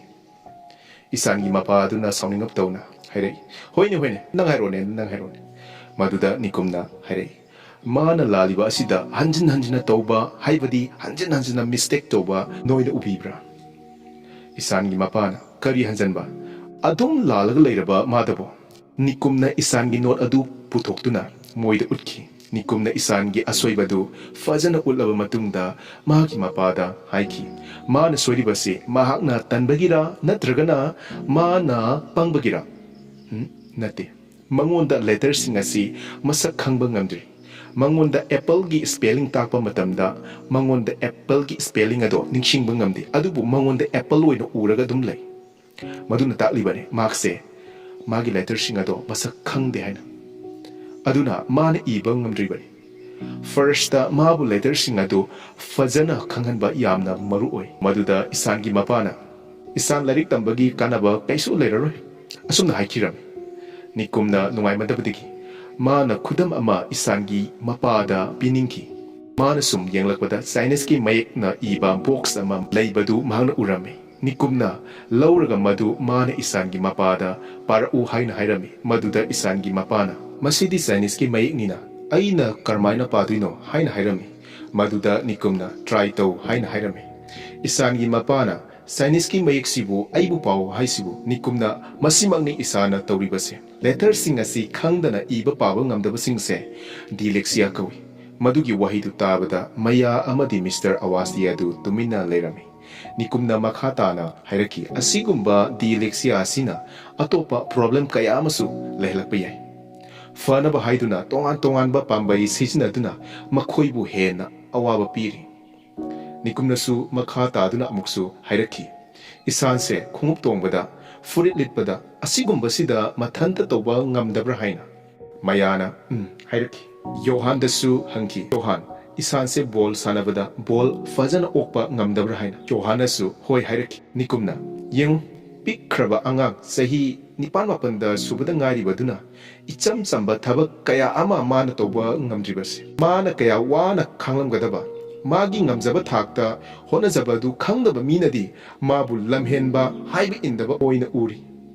ꯃꯁꯤꯔ ꯇꯥꯏꯕꯪꯄꯥꯟꯒꯤ ꯑꯉꯥꯡ ꯁꯦꯝꯕꯒꯤ ꯃꯑꯣꯡꯁꯦ ꯅꯤꯀꯨꯝ ꯀꯞꯂꯤ ꯇꯧꯗꯨꯅ ꯍꯥꯏꯔꯛꯏ ꯉꯁꯤꯗꯤ ꯏꯁꯥꯟꯒꯤ ꯊꯃꯣꯏ ꯀꯥꯏꯗꯨꯅ ꯂꯩꯍꯧꯔꯤ ꯃꯥꯅ ꯄꯥꯝꯖꯕ ꯄꯦꯟꯇꯤꯡꯁꯨ ꯉꯁꯤꯗꯤ ꯂꯦꯞꯈ꯭ꯔꯦ ꯃꯌꯥꯅ ꯍꯥꯏꯔꯛꯈꯤ ꯀꯩꯒꯤꯅꯣ ꯃꯥꯅ ꯄꯦꯟꯇꯤꯡ ꯂꯦꯞꯂꯤꯕꯗꯤ ꯅꯤꯀꯨꯝꯅ ꯃꯉꯣꯟꯗ ꯇꯣꯉꯥꯟ ꯇꯣꯉꯥꯟꯕ ꯄ꯭ꯔꯦꯁꯔ ꯃꯌꯥꯝ ꯑꯃ ꯃꯥꯒꯤ ꯕ꯭ꯔꯦꯟꯗ ꯂꯩꯔꯤ ꯃꯁꯤꯅ ꯃꯉꯣꯟꯗ ꯅꯣꯔꯃꯦꯜ ꯑꯣꯏꯅ ꯃꯉꯣꯟꯗ ꯂꯩꯕ ꯉꯝꯗ꯭ꯔꯤ ꯃꯗꯨꯗ ꯏꯁꯥꯟꯒꯤ ꯃꯄꯥꯅ ꯅꯪꯅ ꯍꯥꯏꯔꯤꯁꯦ ꯑꯩꯒꯤ ꯑꯉꯥꯡꯁꯦ ꯀꯣꯛ ꯆꯥꯛꯏꯁꯤꯅꯤꯀꯣ ꯑꯁꯨꯝꯅ ꯁꯥꯎꯅꯤꯡꯕꯒꯤ ꯃꯑꯣꯡꯗ ꯃꯍꯥꯛꯅ ꯍꯥꯏꯔꯛꯈꯤ ꯅꯤꯀꯨꯝꯅ ꯌꯥꯝꯅ ꯉꯛꯅ ꯀꯩꯅꯣ ꯁꯣꯝꯅ ꯍꯥꯏꯔꯤꯁꯤꯕꯣ ꯑꯩꯗꯤ ꯌꯥꯝꯅꯕꯨ ꯉꯛꯈ꯭ꯔꯦꯅꯦ ꯃꯁꯤꯗ ꯃꯥꯅ ꯌꯦꯛꯂꯤꯕ ꯄꯦꯟꯇꯤꯡꯁꯤꯡ ꯑꯁꯦ ꯌꯦꯡꯕꯤꯌꯨꯁꯦ ꯇꯣꯉꯥꯟ ꯇꯣꯉꯥꯟꯕ ꯋꯥꯈꯜꯒ ꯂꯣꯏꯅꯅ ꯌꯦꯛꯂꯤꯕ ꯄꯦꯟꯇꯤꯡꯁꯤꯡ ꯑꯁꯦ ꯏꯁꯥꯟꯒꯤ ꯃꯄꯥꯅ ꯅꯪꯒꯤ ꯀꯥꯟꯅꯕ ꯀꯩꯅꯣ ꯃꯗꯨꯗ ꯅꯤꯀꯨꯝꯅ ꯌꯥꯝ ꯉꯛꯅ ꯀꯩꯅꯣ ꯀꯥꯟꯅꯕ ꯍꯥꯏꯕꯗꯤ ꯏꯁꯥꯟꯒꯤ ꯃꯄꯥꯅ ꯀꯥꯟꯅꯕ ꯅꯠꯇ꯭ꯔꯗꯤ ꯀꯩꯅꯣ ꯅꯪꯅ ꯇꯧꯔꯤꯗꯨꯕꯣ ꯃꯤꯁꯨ ꯑꯣꯏꯔꯛꯂꯔꯣꯏꯗꯕ ꯑꯉꯥꯡ ꯑꯗꯨꯕꯨ ꯑꯐꯕ ꯑꯣꯏꯔꯛꯀꯅꯤ ꯒꯥꯅ ꯃꯗꯨꯒꯤ ꯋꯥꯗꯨ ꯇꯥꯕꯗ ꯅꯤꯀꯨꯝ ꯌꯥꯝꯅ ꯉꯛꯄꯒ ꯂꯣꯏꯅꯅ ꯃꯍꯥꯛꯀꯤ ꯊꯃꯣꯏ ꯑꯗꯨ ꯁꯣꯛꯈꯤ ꯅꯤꯀꯨꯝ ꯂꯦꯞꯈꯠꯂꯒ ꯍꯥꯏꯔꯛꯈꯤ ꯉꯁꯤꯒꯤ ꯇꯥꯏꯕꯪ ꯑꯁꯤꯗ ꯇꯣꯄꯔ ꯇꯥꯟꯅꯗꯨꯅ ꯂꯩꯔꯤ ꯃꯆꯥꯁꯤꯡꯕꯨ ꯗꯣꯛꯇꯔ ꯏꯟꯖꯤꯅꯤꯌꯔ ꯑꯣꯏꯕ ꯂꯣꯏꯅ ꯄꯥꯝꯅꯔꯤ ꯄꯔꯁꯦꯟꯇꯦꯟꯁ ꯌꯥꯝꯅ ꯋꯥꯡꯕ ꯃꯤꯗꯨꯕꯨꯅ ꯃꯤ ꯑꯣꯏꯅ ꯈꯟꯅꯗꯨꯅ ꯂꯩꯔꯤ ꯑꯗꯨꯒ ꯈꯔ ꯅꯦꯝꯕ ꯃꯤꯁꯤꯡ ꯑꯗꯨꯕꯨꯅ ꯍꯥꯏꯕꯗꯤ ꯄꯔꯁꯦꯟꯇꯦꯟꯁ ꯌꯥꯝꯅ ꯐꯪꯕ ꯉꯝꯗꯕ ꯃꯤ ꯑꯗꯨꯕꯨꯅ ꯃꯤ ꯅꯠꯇꯕꯒꯨꯝꯅ ꯈꯟꯅꯗꯨꯅ ꯂꯩꯔꯤ ꯁꯤ ꯅꯠꯇ꯭ꯔꯅꯦ ꯅꯈꯣꯏꯅ ꯈꯜꯂꯤꯁꯦ ꯏꯁꯣꯔꯒꯤ ꯃꯤꯠꯌꯦꯡꯗꯗꯤꯅꯦ ꯑꯉꯥꯡ ꯈꯨꯗꯤꯡꯃꯛ ꯃꯥꯒꯤ ꯇꯧꯕ ꯉꯝꯕ ꯂꯣꯏꯅ ꯂꯩꯖꯩ ꯑꯗꯨꯕꯨ ꯃꯤꯑꯣꯏ ꯈꯔꯅ ꯃꯈꯣꯏꯅ ꯉꯝꯂꯤꯕ ꯑꯗꯣ ꯆꯤꯡꯊꯣꯛꯂꯒ ꯃꯥꯡꯍꯟꯗꯒꯤ ꯇꯧꯏ ꯖꯥꯕꯤꯟ ꯑꯃꯗꯤ ꯔꯥꯝꯁꯪꯀꯔ ꯋꯥꯔꯤ ꯁꯥꯟꯅꯗꯨꯅ ꯒꯥꯔꯤꯒꯨꯝꯕ ꯑꯃ ꯂꯩꯕꯥꯛꯇ ꯇꯧꯈꯥꯏꯗꯨꯅ ꯊꯥꯔꯝꯃꯤ ꯅꯤꯀꯨꯝꯅ ꯍꯥꯏꯔꯛꯈꯤ ꯄꯥꯝꯕꯩ ꯂꯩꯇ꯭ꯔꯦꯗꯅꯕꯨ ꯍꯥꯏꯕꯗꯤ ꯑꯇꯣꯞꯄ ꯄꯥꯝꯕꯩ ꯂꯩꯇ꯭ꯔꯦꯗꯅꯕꯨ ꯑꯉꯥꯡꯁꯤꯡꯕꯨ ꯅꯝꯗꯅ ꯃꯈꯣꯏꯅ ꯄꯥꯝꯕ ꯑꯦꯝꯕꯤꯁꯟ ꯑꯗꯨꯗ ꯍꯥꯏꯕꯗꯤ ꯃꯃꯥ ꯃꯄꯥꯒꯤ ꯑꯄꯥꯝꯕ ꯑꯦꯝꯕꯤꯁꯟ ꯑꯗꯨꯗ ꯊꯥꯕꯁꯦ ꯀꯟꯅ ꯇꯥꯟꯅꯔꯛꯂꯤ ꯑꯃꯒ ꯁꯒꯣꯜ ꯂꯝꯖꯦꯟ ꯊꯥꯕꯒ ꯆꯞ ꯃꯥꯟꯅꯔꯛꯂꯤ ꯑꯁꯤꯒꯨꯝꯕ ꯃꯇꯧꯁꯦ ꯑꯉꯥꯡꯁꯤꯡꯕꯨ ꯅꯝꯗꯅ ꯊꯕꯛ ꯁꯨꯍꯟꯕꯒ ꯍꯥꯏꯕꯗꯤ ꯆꯥꯏꯜ ꯂꯦꯕꯔꯒ ꯆꯞ ꯃꯥꯟꯅꯩ ꯃꯈꯣꯏꯒꯤ ꯇꯧꯕ ꯉꯝꯕ ꯂꯩꯖꯩ ꯃꯗꯨꯒꯤ ꯃꯇꯨꯡ ꯏꯟꯅ ꯃꯈꯣꯏ ꯇꯝꯕꯤꯒꯗꯕꯅꯤ ꯑꯃꯗꯤ ꯃꯈꯣꯏꯒꯤ ꯑꯄꯥꯝꯕ ꯑꯦꯝꯕꯤꯁꯟꯗꯣ ꯃꯗꯨꯗ ꯊꯥꯕꯤꯒꯗꯕꯅꯤ ꯑꯁꯨꯝꯅ ꯁꯥꯎꯅꯤꯡꯅ ꯅꯤꯀꯨꯝꯅ ꯍꯥꯏꯔꯝꯃꯤ ꯃꯌꯥ ꯇꯤꯚꯤ ꯌꯦꯡꯗꯨꯅ ꯂꯩꯔꯤꯉꯩꯗ ꯏꯁꯥꯟꯒꯤ ꯑꯉꯥꯡ ꯑꯣꯏꯔꯤꯉꯩꯒꯤ ꯃꯥꯒꯤ ꯉꯥꯎꯖꯕ ꯃꯇꯧ ꯑꯗꯨ ꯅꯤꯡꯁꯤꯡꯂꯝꯃꯤ ꯃꯌꯥ ꯊꯃꯣꯏ ꯁꯣꯛꯄꯒ ꯂꯣꯏꯅꯅ ꯀꯞꯈꯤ ꯁꯣꯝꯗꯅ ꯔꯥꯝꯁꯪꯀꯔꯅ ꯏꯁꯥꯟꯒꯤ ꯃꯃꯥꯡꯗ ꯏꯁꯥꯟꯅ ꯃꯌꯨꯝꯗ ꯊꯅꯝꯕ ꯐꯨꯜ ꯄꯦꯖ ꯐꯦꯃꯤꯂꯤ ꯄꯤꯛꯆꯔ ꯄꯦꯟꯇꯤꯡ ꯑꯗꯨ ꯏꯁꯥꯟꯒꯤ ꯃꯃꯥꯡꯗ ꯐꯥꯛꯂꯝꯃꯤ ꯏꯁꯥꯟ ꯌꯥꯝꯅ ꯉꯛꯂꯝꯃꯤ ꯅꯤꯀꯨꯝ ꯁꯔꯅ ꯋꯥꯔꯤ ꯑꯃ ꯂꯤꯅꯕꯒꯤꯗꯃꯛꯇ ꯑꯉꯥꯡꯁꯤꯡꯗ ꯋꯥꯔꯤ ꯑꯃ ꯂꯤꯒꯦ ꯍꯥꯏꯅ ꯍꯥꯏꯔꯝꯃꯤ ꯑꯉꯥꯡꯁꯤꯡ ꯑꯗꯨ ꯌꯥꯝꯅ ꯍꯔꯥꯎꯈꯤ ꯋꯥꯔꯤ ꯂꯤꯕ ꯍꯧꯈꯤ ꯅꯨꯄꯥ ꯃꯆꯥ ꯑꯃ ꯂꯩꯔꯝꯃꯤ ꯃꯍꯥꯛ ꯋꯥ ꯉꯥꯡꯗꯦ ꯏꯕ ꯄꯥꯕꯁꯨ ꯉꯝꯗꯦ ꯃꯤꯉꯣꯟꯗꯁꯨ ꯍꯪꯗꯦ ꯃꯥꯅ ꯐꯅ ꯇ꯭ꯔꯥꯏ ꯇꯧꯔꯕꯁꯨ ꯋꯥꯏꯒꯤ ꯃꯃꯥꯡꯗ ꯑꯦꯛꯁ ꯂꯩ ꯍꯥꯏꯕꯁꯤ ꯃꯥꯅ ꯅꯤꯡꯁꯤꯡꯕ ꯁꯨꯛꯉꯝ ꯉꯝꯂꯝꯗꯦ ꯂꯦꯇꯔꯁꯤꯡ ꯑꯗꯨ ꯃꯥꯒꯤ ꯌꯦꯛꯅꯕꯒꯨꯝꯅ ꯑꯣꯏꯔꯝꯃꯤ ꯑꯗꯨꯒ ꯂꯦꯇꯔꯁꯤꯡ ꯑꯗꯨ ꯃꯥꯒꯤ ꯃꯃꯤꯠꯇ ꯖꯒꯣꯏ ꯁꯥꯗꯨꯅ ꯍꯥꯏꯕꯗꯤ ꯗꯥꯟꯁ ꯇꯧꯗꯨꯅ ꯂꯩꯔꯝꯃꯤ ꯃꯗꯨꯅ ꯃꯉꯣꯟꯗ ꯑꯋꯥꯕ ꯄꯤꯔꯝꯃꯤ ꯏꯕ ꯄꯥꯕꯁꯤ ꯃꯥꯒꯤ ꯋꯥꯅꯕ ꯑꯣꯏꯔꯝꯃꯤ ꯑꯗꯨꯕꯨ ꯃꯥꯒꯤ ꯑꯋꯥꯕꯗꯨ ꯀꯅꯥꯗ ꯍꯥꯏꯔꯨꯅꯤ ꯃꯥ ꯀꯣꯛ ꯌꯥꯝꯅ ꯁꯥꯔꯝꯃꯤ ABC ꯁꯤꯡ ꯑꯗꯨꯒ ꯖꯒꯣꯏ ꯁꯥꯃꯤꯟꯅꯕꯒ ꯆꯞ ꯃꯥꯟꯅꯔꯝꯃꯤ ꯅꯣꯡꯃꯗꯤ ꯅꯨꯄꯥ ꯃꯆꯥ ꯑꯗꯨ ꯂꯥꯏꯔꯤꯛꯅ ꯃꯥꯏꯊꯤꯕ ꯄꯤꯔꯝꯃꯤ ꯃꯤꯁꯤꯡꯅ ꯃꯥꯕꯨ ꯃꯥꯏꯊꯤꯕ ꯃꯤꯅꯤ ꯍꯥꯏꯅ ꯍꯥꯏꯔꯝꯃꯤ ꯑꯗꯨꯕꯨ ꯃꯍꯥꯛ ꯃꯥꯏꯊꯤꯕ ꯃꯤ ꯅꯠꯇꯦ ꯍꯥꯏꯅ ꯇꯥꯈꯤ ꯅꯣꯡꯃꯗꯤ ꯃꯥꯒꯤ ꯊꯤꯑꯣꯔꯤ ꯑꯃ ꯋꯥꯔꯜ ꯑꯁꯤꯗ ꯂꯩꯔꯤꯕ ꯃꯤꯁꯤꯡꯅ ꯈꯪꯅꯔꯛꯈꯤ꯫ ꯅꯤꯀꯨꯝꯅ ꯑꯉꯥꯡꯁꯤꯡ ꯑꯗꯨꯗ ꯍꯪꯈꯤ, ꯃꯍꯥꯛ ꯑꯗꯨ ꯀꯅꯥꯅꯣ ꯍꯥꯏꯅ꯫ ꯑꯉꯥꯡꯁꯤꯡ ꯑꯗꯨ ꯇꯨꯃꯤꯟꯅ ꯂꯩꯈꯤ꯫ ꯃꯗꯨꯗ ꯅꯤꯀꯨꯝꯅ ꯃꯤꯁꯛ ꯑꯗꯨꯒꯤ ꯄꯤꯛꯆꯔ ꯑꯗꯨ ꯎꯠꯈꯤ꯫ ꯃꯗꯨꯒꯤ ꯄꯤꯛꯆꯔꯗꯨ ꯍꯦꯛ ꯎꯕꯗ ꯔꯟꯖꯟꯅ ꯑꯜꯕꯔꯠ ꯑꯥꯏꯟꯁꯇꯥꯏꯟꯅꯤ ꯍꯥꯏꯅ ꯍꯥꯏꯔꯛꯈꯤ꯫ ꯅꯤꯀꯨꯝꯅ ꯆꯨꯝꯃꯤ ꯍꯥꯏꯅꯁꯨ ꯔꯟꯖꯟꯗ ꯍꯥꯏꯈꯤ꯫ ꯃꯍꯥꯛꯅ ꯃꯥꯂꯦꯝ ꯑꯁꯤ ꯃꯥꯒꯤ ꯊꯤꯑꯣꯔꯤ ꯑꯣꯐ ꯔꯤꯂꯦꯇꯤꯚꯤꯇꯤꯅ ꯅꯤꯛꯍꯟꯕꯒ ꯆꯞ ꯃꯥꯟꯅꯍꯟꯈꯤ꯫ ꯃꯍꯥꯛ ꯑꯁꯤ 1921ꯗ ꯅꯣꯕꯦꯜ ꯄ꯭ꯔꯥꯏꯖ ꯐꯪꯈꯤ꯫ ꯅꯤꯀꯨꯝꯅ ꯃꯈꯥ ꯇꯥꯅꯁꯨ ꯍꯥꯏꯔꯛꯈꯤ, ꯑꯐꯥꯎꯕ ꯂꯥꯏ ꯌꯦꯛꯄ ꯑꯃ ꯅꯈꯣꯏꯅꯁꯨ ꯍꯦꯟꯅ ꯈꯪꯂꯝꯒꯅꯤ, ꯂꯤꯑꯣꯅꯥꯔꯗꯣ ꯚꯤꯟꯁꯤꯁꯨ ꯏꯕ ꯄꯥꯕꯒꯤ ꯄ꯭ꯔꯣꯕ꯭ꯂꯦꯝ ꯂꯩꯈꯤ꯫ ꯂꯤꯑꯣꯅꯥꯔꯗꯣ ꯚꯤꯟꯁꯤꯅ ꯏꯕꯒꯤ ꯃꯑꯣꯡꯁꯨ ꯅꯤꯀꯨꯝꯅ ꯕ꯭ꯂꯦꯛꯕꯣꯔꯗ ꯑꯗꯨꯗ ꯏꯗꯨꯅ ꯇꯥꯈꯤ꯫ ꯃꯍꯥꯛꯅ ꯏꯔꯤꯕ ꯑꯗꯨ ꯑꯉꯥꯡꯁꯤꯡꯅ ꯄꯥꯕ ꯉꯝꯈꯤꯗꯦ, ꯑꯗꯨꯕꯨ ꯅꯤꯀꯨꯝꯅ ꯃꯤꯔꯔ ꯑꯃ ꯁꯤꯖꯤꯟꯅꯗꯨꯅ ꯄꯥꯕ ꯉꯝꯍꯟꯈꯤ꯫ ꯃꯗꯨꯒꯤ ꯃꯇꯨꯡꯗ ꯏꯁꯥꯟꯕꯨ ꯅꯤꯀꯨꯝꯅ ꯀꯥꯎꯊꯣꯛꯈꯤ ꯑꯗꯨꯒ ꯀ꯭ꯂꯥꯁ ꯃꯅꯨꯡꯗ ꯂꯩꯔꯤꯕ ꯂꯥꯏꯠ ꯑꯗꯨꯒꯤ ꯁ꯭ꯋꯤꯆ ꯑꯗꯨ ꯃꯥꯅ ꯑꯣꯟ ꯇꯧꯍꯟꯈꯤ꯫ ꯅꯤꯀꯨꯝꯅ ꯑꯉꯥꯡꯁꯤꯡ ꯑꯗꯨꯗ ꯍꯪꯈꯤ, ꯂꯥꯏꯠ ꯕꯜꯕ ꯑꯁꯤ ꯀꯅꯥꯅ ꯄꯨꯊꯣꯛꯈꯤꯕꯅꯣ ꯍꯥꯏꯅ꯫ ꯃꯗꯨꯗ ꯏꯁꯥꯔꯅ ꯊꯣꯃꯥꯁ ꯑꯜꯕꯔꯠ ꯏꯗꯤꯁꯟꯅꯅꯤ ꯍꯥꯏꯔꯛꯈꯤ꯫ ꯅꯤꯀꯨꯝꯅ ꯆꯨꯝꯃꯤ ꯍꯥꯏꯅꯁꯨ ꯍꯥꯏꯈꯤ꯫ ꯃꯊꯪꯗ ꯑꯚꯤꯁꯦꯛ ꯕꯆꯟꯒꯤ ꯐꯣꯇꯣ ꯑꯃ ꯄꯨꯊꯣꯔꯛꯇꯨꯅ ꯑꯉꯥꯡꯁꯤꯡ ꯑꯗꯨꯗ ꯎꯠꯈꯤ꯫ ꯃꯥꯁꯨ ꯏꯕ ꯄꯥꯕꯒꯤ ꯄ꯭ꯔꯣꯕ꯭ꯂꯦꯝ ꯂꯩꯈꯤ, ꯑꯗꯨꯕꯨ ꯉꯁꯤꯗꯤ ꯃꯤꯌꯥꯝꯅ ꯃꯥꯕꯨ ꯈꯪꯅꯔꯤꯕꯁꯤꯅꯤ ꯍꯥꯏꯅ ꯃꯈꯣꯏꯗ ꯄꯨꯛꯅꯤꯡ ꯊꯧꯒꯠꯈꯤ꯫ ꯑꯁꯨꯝꯅ ꯑꯐꯥꯎꯕ ꯃꯤꯑꯣꯏꯁꯤꯡ, ꯍꯥꯏꯕꯗꯤ ꯏꯕ ꯄꯥꯕ ꯉꯝꯗꯅ ꯍꯧꯔꯛꯈꯤꯕ ꯑꯗꯨꯕꯨ ꯃꯥꯏ ꯄꯥꯛꯅ ꯂꯩꯈꯤꯕꯒꯤ ꯄꯨꯟꯁꯤ ꯋꯥꯔꯤ ꯀꯌꯥ ꯂꯤꯕꯤꯔꯝꯃꯤ꯫ ꯑꯉꯥꯡꯁꯤꯡ ꯑꯗꯨꯁꯨ ꯌꯥꯝꯅ ꯄꯨꯛꯅꯤꯡ ꯊꯧꯒꯠꯄꯤꯔꯝꯃꯤ ꯅꯤꯀꯨꯝꯅ ꯑꯗꯨꯝꯅ ꯋꯥꯔꯤ ꯂꯤꯕꯤꯕꯗꯨꯗ꯫ ꯅꯤꯀꯨꯝꯅꯁꯨ ꯍꯥꯏꯈꯤ, ꯑꯗꯨꯅ ꯑꯉꯥꯡꯁꯤꯡ, ꯅꯣꯏꯁꯨ ꯅꯣꯏꯒꯤ ꯂꯩꯖꯕ, ꯍꯥꯏꯕꯗꯤ ꯅꯣꯏꯅ ꯈꯪꯖꯕ ꯍꯩꯖꯕ ꯑꯁꯤꯅ ꯃꯥꯂꯦꯝ ꯑꯁꯤꯗ ꯅꯈꯣꯏꯒꯤ ꯁꯛ ꯇꯥꯛꯀꯗꯕꯅꯤ ꯍꯥꯏꯅ꯫ ꯑꯗꯨꯅ ꯑꯩꯈꯣꯏ ꯃꯄꯥꯟ ꯊꯣꯛꯂꯁꯤ ꯍꯥꯏꯅ ꯑꯉꯥꯡꯁꯤꯡ ꯑꯗꯨꯗ ꯍꯥꯏꯈꯤꯔꯝꯃꯤ꯫ ꯑꯉꯥꯡꯁꯤꯡ ꯑꯗꯨ ꯃꯄꯥꯟꯂꯣꯝꯗ ꯊꯣꯛꯈꯤ, ꯍꯥꯏꯕꯗꯤ ꯄꯨꯈ꯭ꯔꯤꯔꯣꯝꯗ ꯆꯠꯈꯤꯔꯝꯃꯤ꯫ ꯔꯥꯖꯟ ꯑꯃꯗꯤ ꯏꯁꯥꯟꯁꯨ ꯊꯣꯛꯄ ꯍꯧꯔꯛꯈꯤ꯫ ꯃꯗꯨꯗ ꯅꯤꯀꯨꯝꯅ ꯏꯁꯥꯟꯗ ꯉꯥꯏꯈꯣ ꯍꯥꯏꯅ ꯍꯥꯏꯔꯝꯃꯤ꯫ ꯔꯥꯖꯟ, ꯅꯪꯗꯤ ꯆꯠꯂꯝꯃꯣ ꯍꯥꯏꯅ ꯔꯥꯖꯟꯗ ꯍꯥꯏꯔꯝꯃꯤ꯫ ꯅꯤꯀꯨꯝ ꯑꯗꯨ ꯏꯁꯥꯟꯒꯤ ꯃꯅꯥꯛꯇ ꯂꯥꯛꯇꯨꯅ ꯍꯥꯏꯈꯤ, ꯏꯁꯥꯟ, ꯉꯁꯥꯏ ꯑꯩꯅ ꯍꯥꯏꯕꯗ ꯀꯅꯥꯒꯤ ꯃꯤꯡ ꯋꯥꯠꯂꯧꯕꯒꯦ ꯍꯥꯏꯅ꯫ ꯃꯗꯨꯗ ꯏꯁꯥꯟ ꯑꯗꯨ ꯇꯨꯃꯤꯟꯅ ꯂꯩꯈꯤ꯫ ꯅꯤꯀꯨꯝꯅ ꯍꯥꯏꯈꯤ, ꯀꯅꯥꯅꯁꯨ ꯃꯥꯒꯤ ꯁꯦꯂꯦꯕ꯭ꯔꯦꯠ ꯑꯃꯠꯇ ꯇꯧꯕꯤꯗꯦ, ꯑꯗꯨꯕꯨ ꯄ꯭ꯔꯣꯕ꯭ꯂꯦꯝꯗꯤ ꯆꯞ ꯃꯥꯟꯅꯩ꯫ ꯃꯍꯥꯛ ꯑꯗꯨ ꯅꯪꯒꯤ ꯅꯃꯥꯡꯗ ꯂꯩꯔꯤꯕ ꯔꯥꯝꯁꯪꯀꯔ꫰ꯅꯤꯀꯨꯝꯅꯤ꯫ ꯃꯗꯨ ꯇꯥꯕꯗ ꯏꯁꯥꯟ ꯑꯗꯨ ꯌꯥꯝꯅ ꯉꯛꯈꯤ꯫ ꯑꯩ ꯏꯕ ꯄꯥꯕꯒꯤ ꯄ꯭ꯔꯣꯕ꯭ꯂꯦꯝ ꯂꯩꯈꯤ ꯍꯥꯏꯅ ꯅꯤꯀꯨꯝꯅꯁꯨ ꯍꯥꯏꯈꯤ꯫ ꯑꯩꯅ ꯑꯉꯥꯡ ꯑꯣꯏꯔꯤꯉꯩꯗ ꯑꯩ ꯏꯕ ꯄꯥꯕꯒꯤ ꯄ꯭ꯔꯣꯕ꯭ꯂꯦꯝ ꯂꯩꯈꯤ, ꯑꯗꯨꯕꯨ ꯑꯩꯒꯤ ꯏꯄꯥꯅꯗꯤ ꯑꯩꯕꯨ ꯂꯥꯏꯔꯤꯛ ꯇꯝꯅꯤꯡꯗꯕ ꯑꯃ ꯑꯣꯏꯅ ꯎꯕꯤꯈꯤ, ꯉꯥꯎꯁꯟꯅꯕ ꯑꯃ ꯑꯣꯏꯅ ꯎꯕꯤꯈꯤ꯫ ꯑꯗꯨꯕꯨ ꯉꯁꯤꯗꯤ ꯅꯪꯒꯤ ꯅꯃꯥꯡꯗ ꯑꯣꯖꯥ ꯑꯣꯏꯅ ꯂꯦꯞꯂꯨꯔꯤ꯫ ꯏꯁꯥꯟꯅ, ꯁꯥꯔ, ꯅꯪ ꯑꯩꯈꯣꯏꯒꯤ ꯌꯨꯝꯗ ꯆꯠꯂꯨꯕ꯭ꯔꯥ ꯍꯥꯏꯅ ꯍꯪꯂꯝꯃꯤ꯫ ꯃꯗꯨꯗ ꯅꯤꯀꯨꯝꯅ ꯆꯠꯂꯨꯏ ꯍꯥꯏꯕꯒꯤ ꯁꯥꯏꯟ ꯎꯠꯂꯗꯨꯅ ꯃꯈꯣꯏ ꯄꯨꯈ꯭ꯔꯤꯔꯣꯝꯗ ꯃꯕꯥꯅꯤ ꯆꯠꯈꯤꯔꯝꯃꯤ꯫ ꯁꯥꯇ꯭ꯔꯁꯤꯡ ꯑꯗꯨ ꯄꯨꯈ꯭ꯔꯤꯔꯣꯝꯗ ꯂꯥꯛꯈꯤꯔꯝꯃꯤ꯫ ꯔꯥꯝꯁꯪꯀꯔ꫰ꯅꯤꯀꯨꯝꯅ ꯑꯉꯥꯡꯁꯤꯡ ꯑꯗꯨꯗ ꯃꯣꯏꯅ ꯍꯩꯖꯕꯁꯤꯡ ꯑꯗꯨ ꯁꯥꯍꯜꯂꯝꯃꯤ꯫ ꯃꯗꯨꯗ ꯏꯁꯥꯟꯁꯨ ꯖꯍꯥꯖ ꯑꯃ ꯁꯥꯈꯤꯔꯝꯃꯤ꯫ ꯃꯗꯨ ꯎꯕ ꯃꯇꯝꯗ ꯁꯥꯇ꯭ꯔꯁꯤꯡ ꯑꯃꯗꯤ ꯔꯥꯝꯁꯪꯀꯔ꫰ꯅꯤꯀꯨꯝ ꯑꯗꯨ ꯌꯥꯝꯅ ꯉꯛꯈꯤꯔꯝꯃꯤ꯫ ꯑꯁꯨꯝꯅ ꯔꯥꯝꯁꯪꯀꯔ꫰ꯅꯤꯀꯨꯝꯅ ꯏꯁꯥꯟꯅ ꯁꯥꯔꯤꯕ ꯖꯍꯥꯖ ꯑꯗꯨ ꯃꯍꯥꯛꯀꯤ ꯔꯨꯝꯗ ꯄꯨꯔꯛꯇꯨꯅ ꯃꯍꯥꯛꯀꯤ ꯇꯦꯕꯜꯗ ꯊꯝꯕꯤꯔꯝꯃꯤ꯫ ꯔꯥꯝꯁꯪꯀꯔ꫰ꯅꯤꯀꯨꯝ ꯄ꯭ꯔꯤꯟꯁꯤꯄꯥꯜ ꯎꯅꯕ ꯂꯥꯛꯂꯝꯃꯤ, ꯑꯗꯨꯒ ꯄ꯭ꯔꯤꯟꯁꯤꯄꯥꯜꯒ ꯃꯥꯒ ꯋꯥꯔꯤ ꯁꯥꯟꯅꯔꯝꯃꯤ ꯏꯁꯥꯟꯒꯤ ꯃꯔꯝꯗ꯫ ꯄ꯭ꯔꯤꯟꯁꯤꯄꯥꯜꯅꯗꯤ ꯈꯜꯂꯝꯃꯤ ꯃꯗꯨꯗꯤ ꯏꯁꯥꯟ ꯑꯁꯤ ꯃꯈꯥ ꯇꯥꯅ ꯂꯥꯏꯔꯤꯛ ꯇꯝꯕ ꯌꯥꯔꯔꯣꯏ ꯍꯥꯏꯅ, ꯑꯗꯨꯕꯨ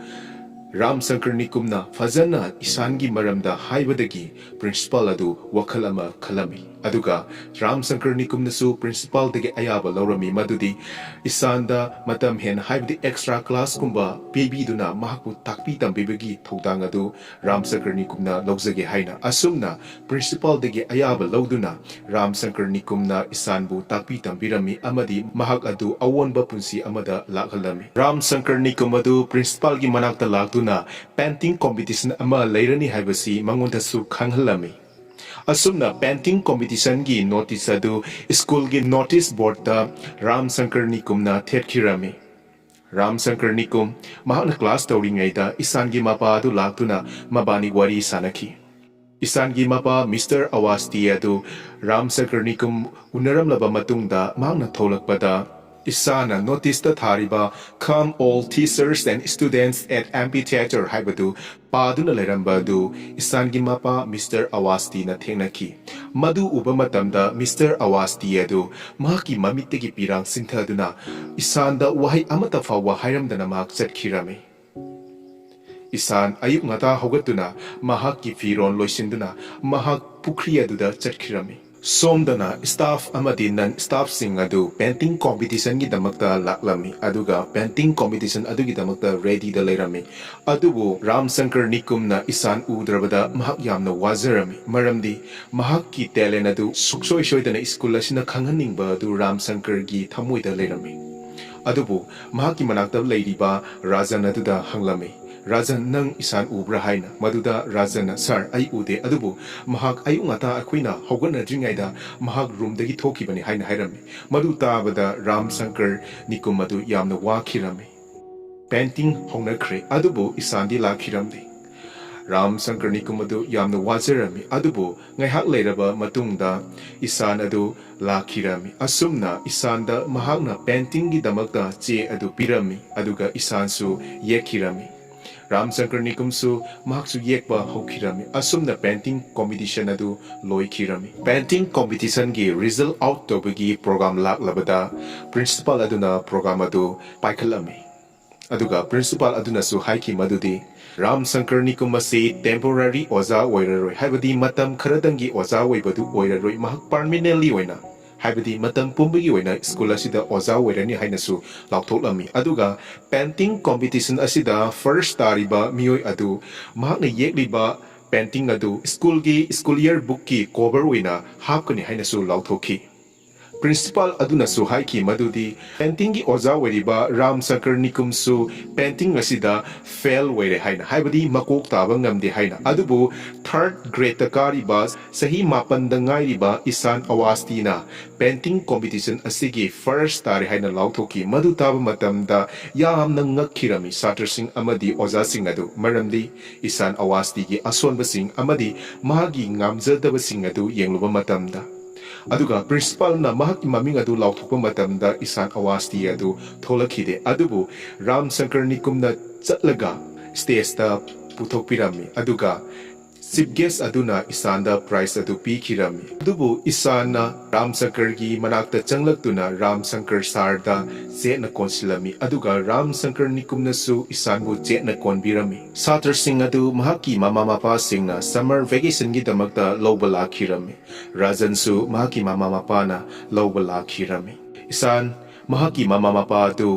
ꯄ꯭ꯔꯤꯟꯁꯤꯄꯥꯜꯒ ꯋꯥꯔꯤ ꯁꯥꯟꯅꯔꯝꯃꯤ ꯃꯗꯨꯗ ꯄ꯭ꯔꯤꯟꯁꯤꯄꯥꯜ ꯑꯗꯨꯅ ꯍꯥꯏꯈꯤꯔꯝꯃꯤ ꯌꯦꯡꯉꯨ ꯁ꯭ꯀꯨꯜꯒꯤ ꯏꯌꯔ ꯕꯨꯛ ꯑꯁꯤꯗ ꯅꯪꯒꯤ ꯅꯆꯥꯅꯨꯄꯥꯅ ꯌꯦꯛꯂꯤꯕ ꯄꯦꯟꯇꯤꯡ ꯑꯃꯗꯤ ꯃꯥꯒꯤ ꯐꯣꯇꯣ ꯑꯁꯤ ꯌꯦꯡꯕꯤꯌꯨ ꯍꯥꯏꯅ ꯃꯗꯨ ꯎꯕ ꯃꯇꯝꯗ ꯏꯁꯥꯟ ꯑꯋꯥꯁꯇꯤꯒꯤ ꯃꯃꯥ ꯃꯄꯥ ꯑꯗꯨ ꯌꯥꯝꯅ ꯉꯛꯈꯤꯔꯝꯃꯤ ꯑꯗꯨꯒ ꯄ꯭ꯔꯤꯟꯁꯤꯄꯥꯜ ꯑꯗꯨꯅꯁꯨ ꯍꯥꯏꯈꯤꯔꯝꯃꯤ ꯅꯈꯣꯏ ꯑꯣꯖꯥꯁꯤꯡ ꯎꯅꯔꯨꯔꯕ ꯍꯥꯏꯅ ꯃꯗꯨꯗ ꯎꯅꯗ꯭ꯔꯤ ꯍꯥꯏꯅ ꯏꯁꯥꯟꯒꯤ ꯃꯃꯥ ꯃꯄꯥꯅ ꯈꯨꯝꯈꯤ ꯄ꯭ꯔꯤꯟꯁꯤꯄꯥꯜ ꯑꯗꯨꯅ ꯏꯁꯥꯟ ꯑꯋꯥꯁꯇꯤꯒꯤ ꯃꯃꯥ ꯃꯄꯥ ꯑꯗꯨꯗ ꯄ꯭ꯔꯣꯒ꯭ꯔꯦꯁ ꯔꯤꯄꯣꯔꯠ ꯀꯥꯔꯗ ꯂꯧꯅꯕꯒꯤꯗꯃꯛꯇ ꯑꯣꯖꯥꯁꯤꯡ ꯎꯅꯕꯤꯔꯨꯔꯣ ꯍꯥꯏꯅ ꯍꯥꯏꯔꯝꯃꯤ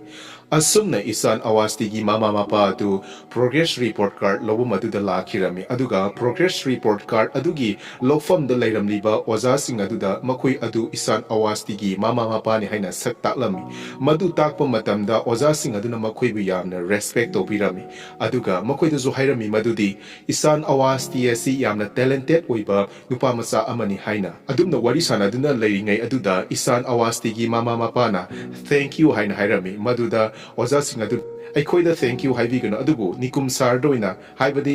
ꯔꯥꯝꯁꯪꯀꯔ ꯅꯤꯀꯨꯝꯗ ꯑꯣꯏꯅ ꯍꯥꯏꯕꯤꯌꯨ ꯍꯥꯏꯅꯁꯨ ꯍꯥꯏꯔꯝꯃꯤ ꯑꯁꯨꯝꯅ ꯏꯁꯥꯟꯒꯤ ꯃꯃꯥ ꯃꯄꯥ ꯑꯃꯁꯨꯡ ꯔꯥꯝꯁꯪꯀꯔ ꯅꯤꯀꯨꯝ ꯑꯗꯨ ꯌꯣꯍꯥꯟ ꯑꯃꯁꯨꯡ ꯏꯁꯥꯟꯅ ꯁꯥꯟꯅꯗꯨꯅ ꯂꯩꯕ ꯑꯗꯨ ꯌꯦꯡꯂꯝꯃꯤ ꯑꯗꯨꯒ ꯏꯁꯥꯟꯒꯤ ꯃꯄꯥ ꯃꯤꯁꯇꯔ ꯑꯋꯥꯁꯇꯤ ꯑꯗꯨ ꯃꯃꯤꯠꯇꯒꯤ ꯃꯄꯤ ꯇꯥꯔꯛꯈꯤ ꯃꯗꯨꯗ ꯔꯥꯝꯁꯪꯀꯔ ꯅꯤꯀꯨꯝꯅ ꯀꯔꯤ ꯇꯧꯔꯒꯦ ꯍꯥꯏꯅ ꯍꯪꯂꯝꯃꯤ ꯃꯗꯨꯗ ꯏꯁꯥꯟ ꯑꯋꯥꯁꯇꯤꯒꯤ ꯃꯄꯥ ꯑꯣꯏꯔꯤꯕ ꯃꯤꯁꯇꯔ ꯑꯋꯥꯁꯇꯤꯅ ꯍꯥꯏꯔꯝꯃꯤ ꯑꯩꯅ ꯅꯪꯕꯨ ꯀꯔꯤ ꯋꯥꯍꯩꯅ ꯅꯪꯕꯨ ꯊꯥꯒꯠꯂꯁꯤꯒꯦ ꯍꯥꯏꯅ ꯍꯥꯏꯔꯝꯃꯤ ꯃꯗꯨꯗ ꯔꯥꯝꯁꯪꯀꯔ ꯅꯤꯀꯨꯝ ꯑꯗꯨꯅ ꯃꯍꯥꯛꯀꯤ ꯃꯄꯥ ꯑꯗꯨꯗ ꯀꯣꯟꯁꯤꯟꯕꯤꯔꯝꯃꯤ ꯑꯁꯨꯝꯅ ꯔꯥꯝꯁꯪꯀꯔ ꯅꯤꯀꯨꯝꯅ ꯌꯣꯍꯥꯟ ꯑꯃꯁꯨꯡ ꯏꯁꯥꯟ ꯑꯗꯨ ꯀꯧꯁꯤꯜꯂꯝꯃꯤ ꯑꯗꯨꯒ ꯔꯥꯝꯁꯪꯀꯔ ꯅꯤꯀꯨꯝꯅ ꯏꯁꯥꯟꯗ ꯍꯥꯏꯈꯤꯔꯝꯃꯤ ꯅꯍꯥꯛ ꯁꯨꯇꯤ ꯍꯦꯛ ꯂꯣꯏꯕꯒ ꯌꯥꯝ ꯊꯨꯅ ꯂꯥꯛꯀꯗꯕꯅꯤꯀꯣ ꯍꯥꯏꯅ ꯑꯗꯨꯒ ꯏꯁꯥꯟꯅꯁꯨ ꯍꯣꯏ ꯂꯥꯛꯀꯦ ꯍꯥꯏꯔꯝꯃꯤ ꯑꯁꯨꯝꯅ ꯏꯁꯥꯟ ꯃꯍꯥꯛꯀꯤ ꯃꯌꯨꯝꯗ ꯍꯔꯥꯎꯅ ꯅꯨꯡꯉꯥꯏꯅ ꯃꯥꯏ ꯄꯥꯛꯄ ꯑꯃꯒ ꯂꯣꯏꯅꯅ ꯍꯟꯈꯤꯔꯝꯃꯤ ꯑꯁꯨꯝꯅ ꯐꯤꯜꯝ ꯑꯁꯤ ꯂꯣꯏꯁꯤꯜꯂꯤ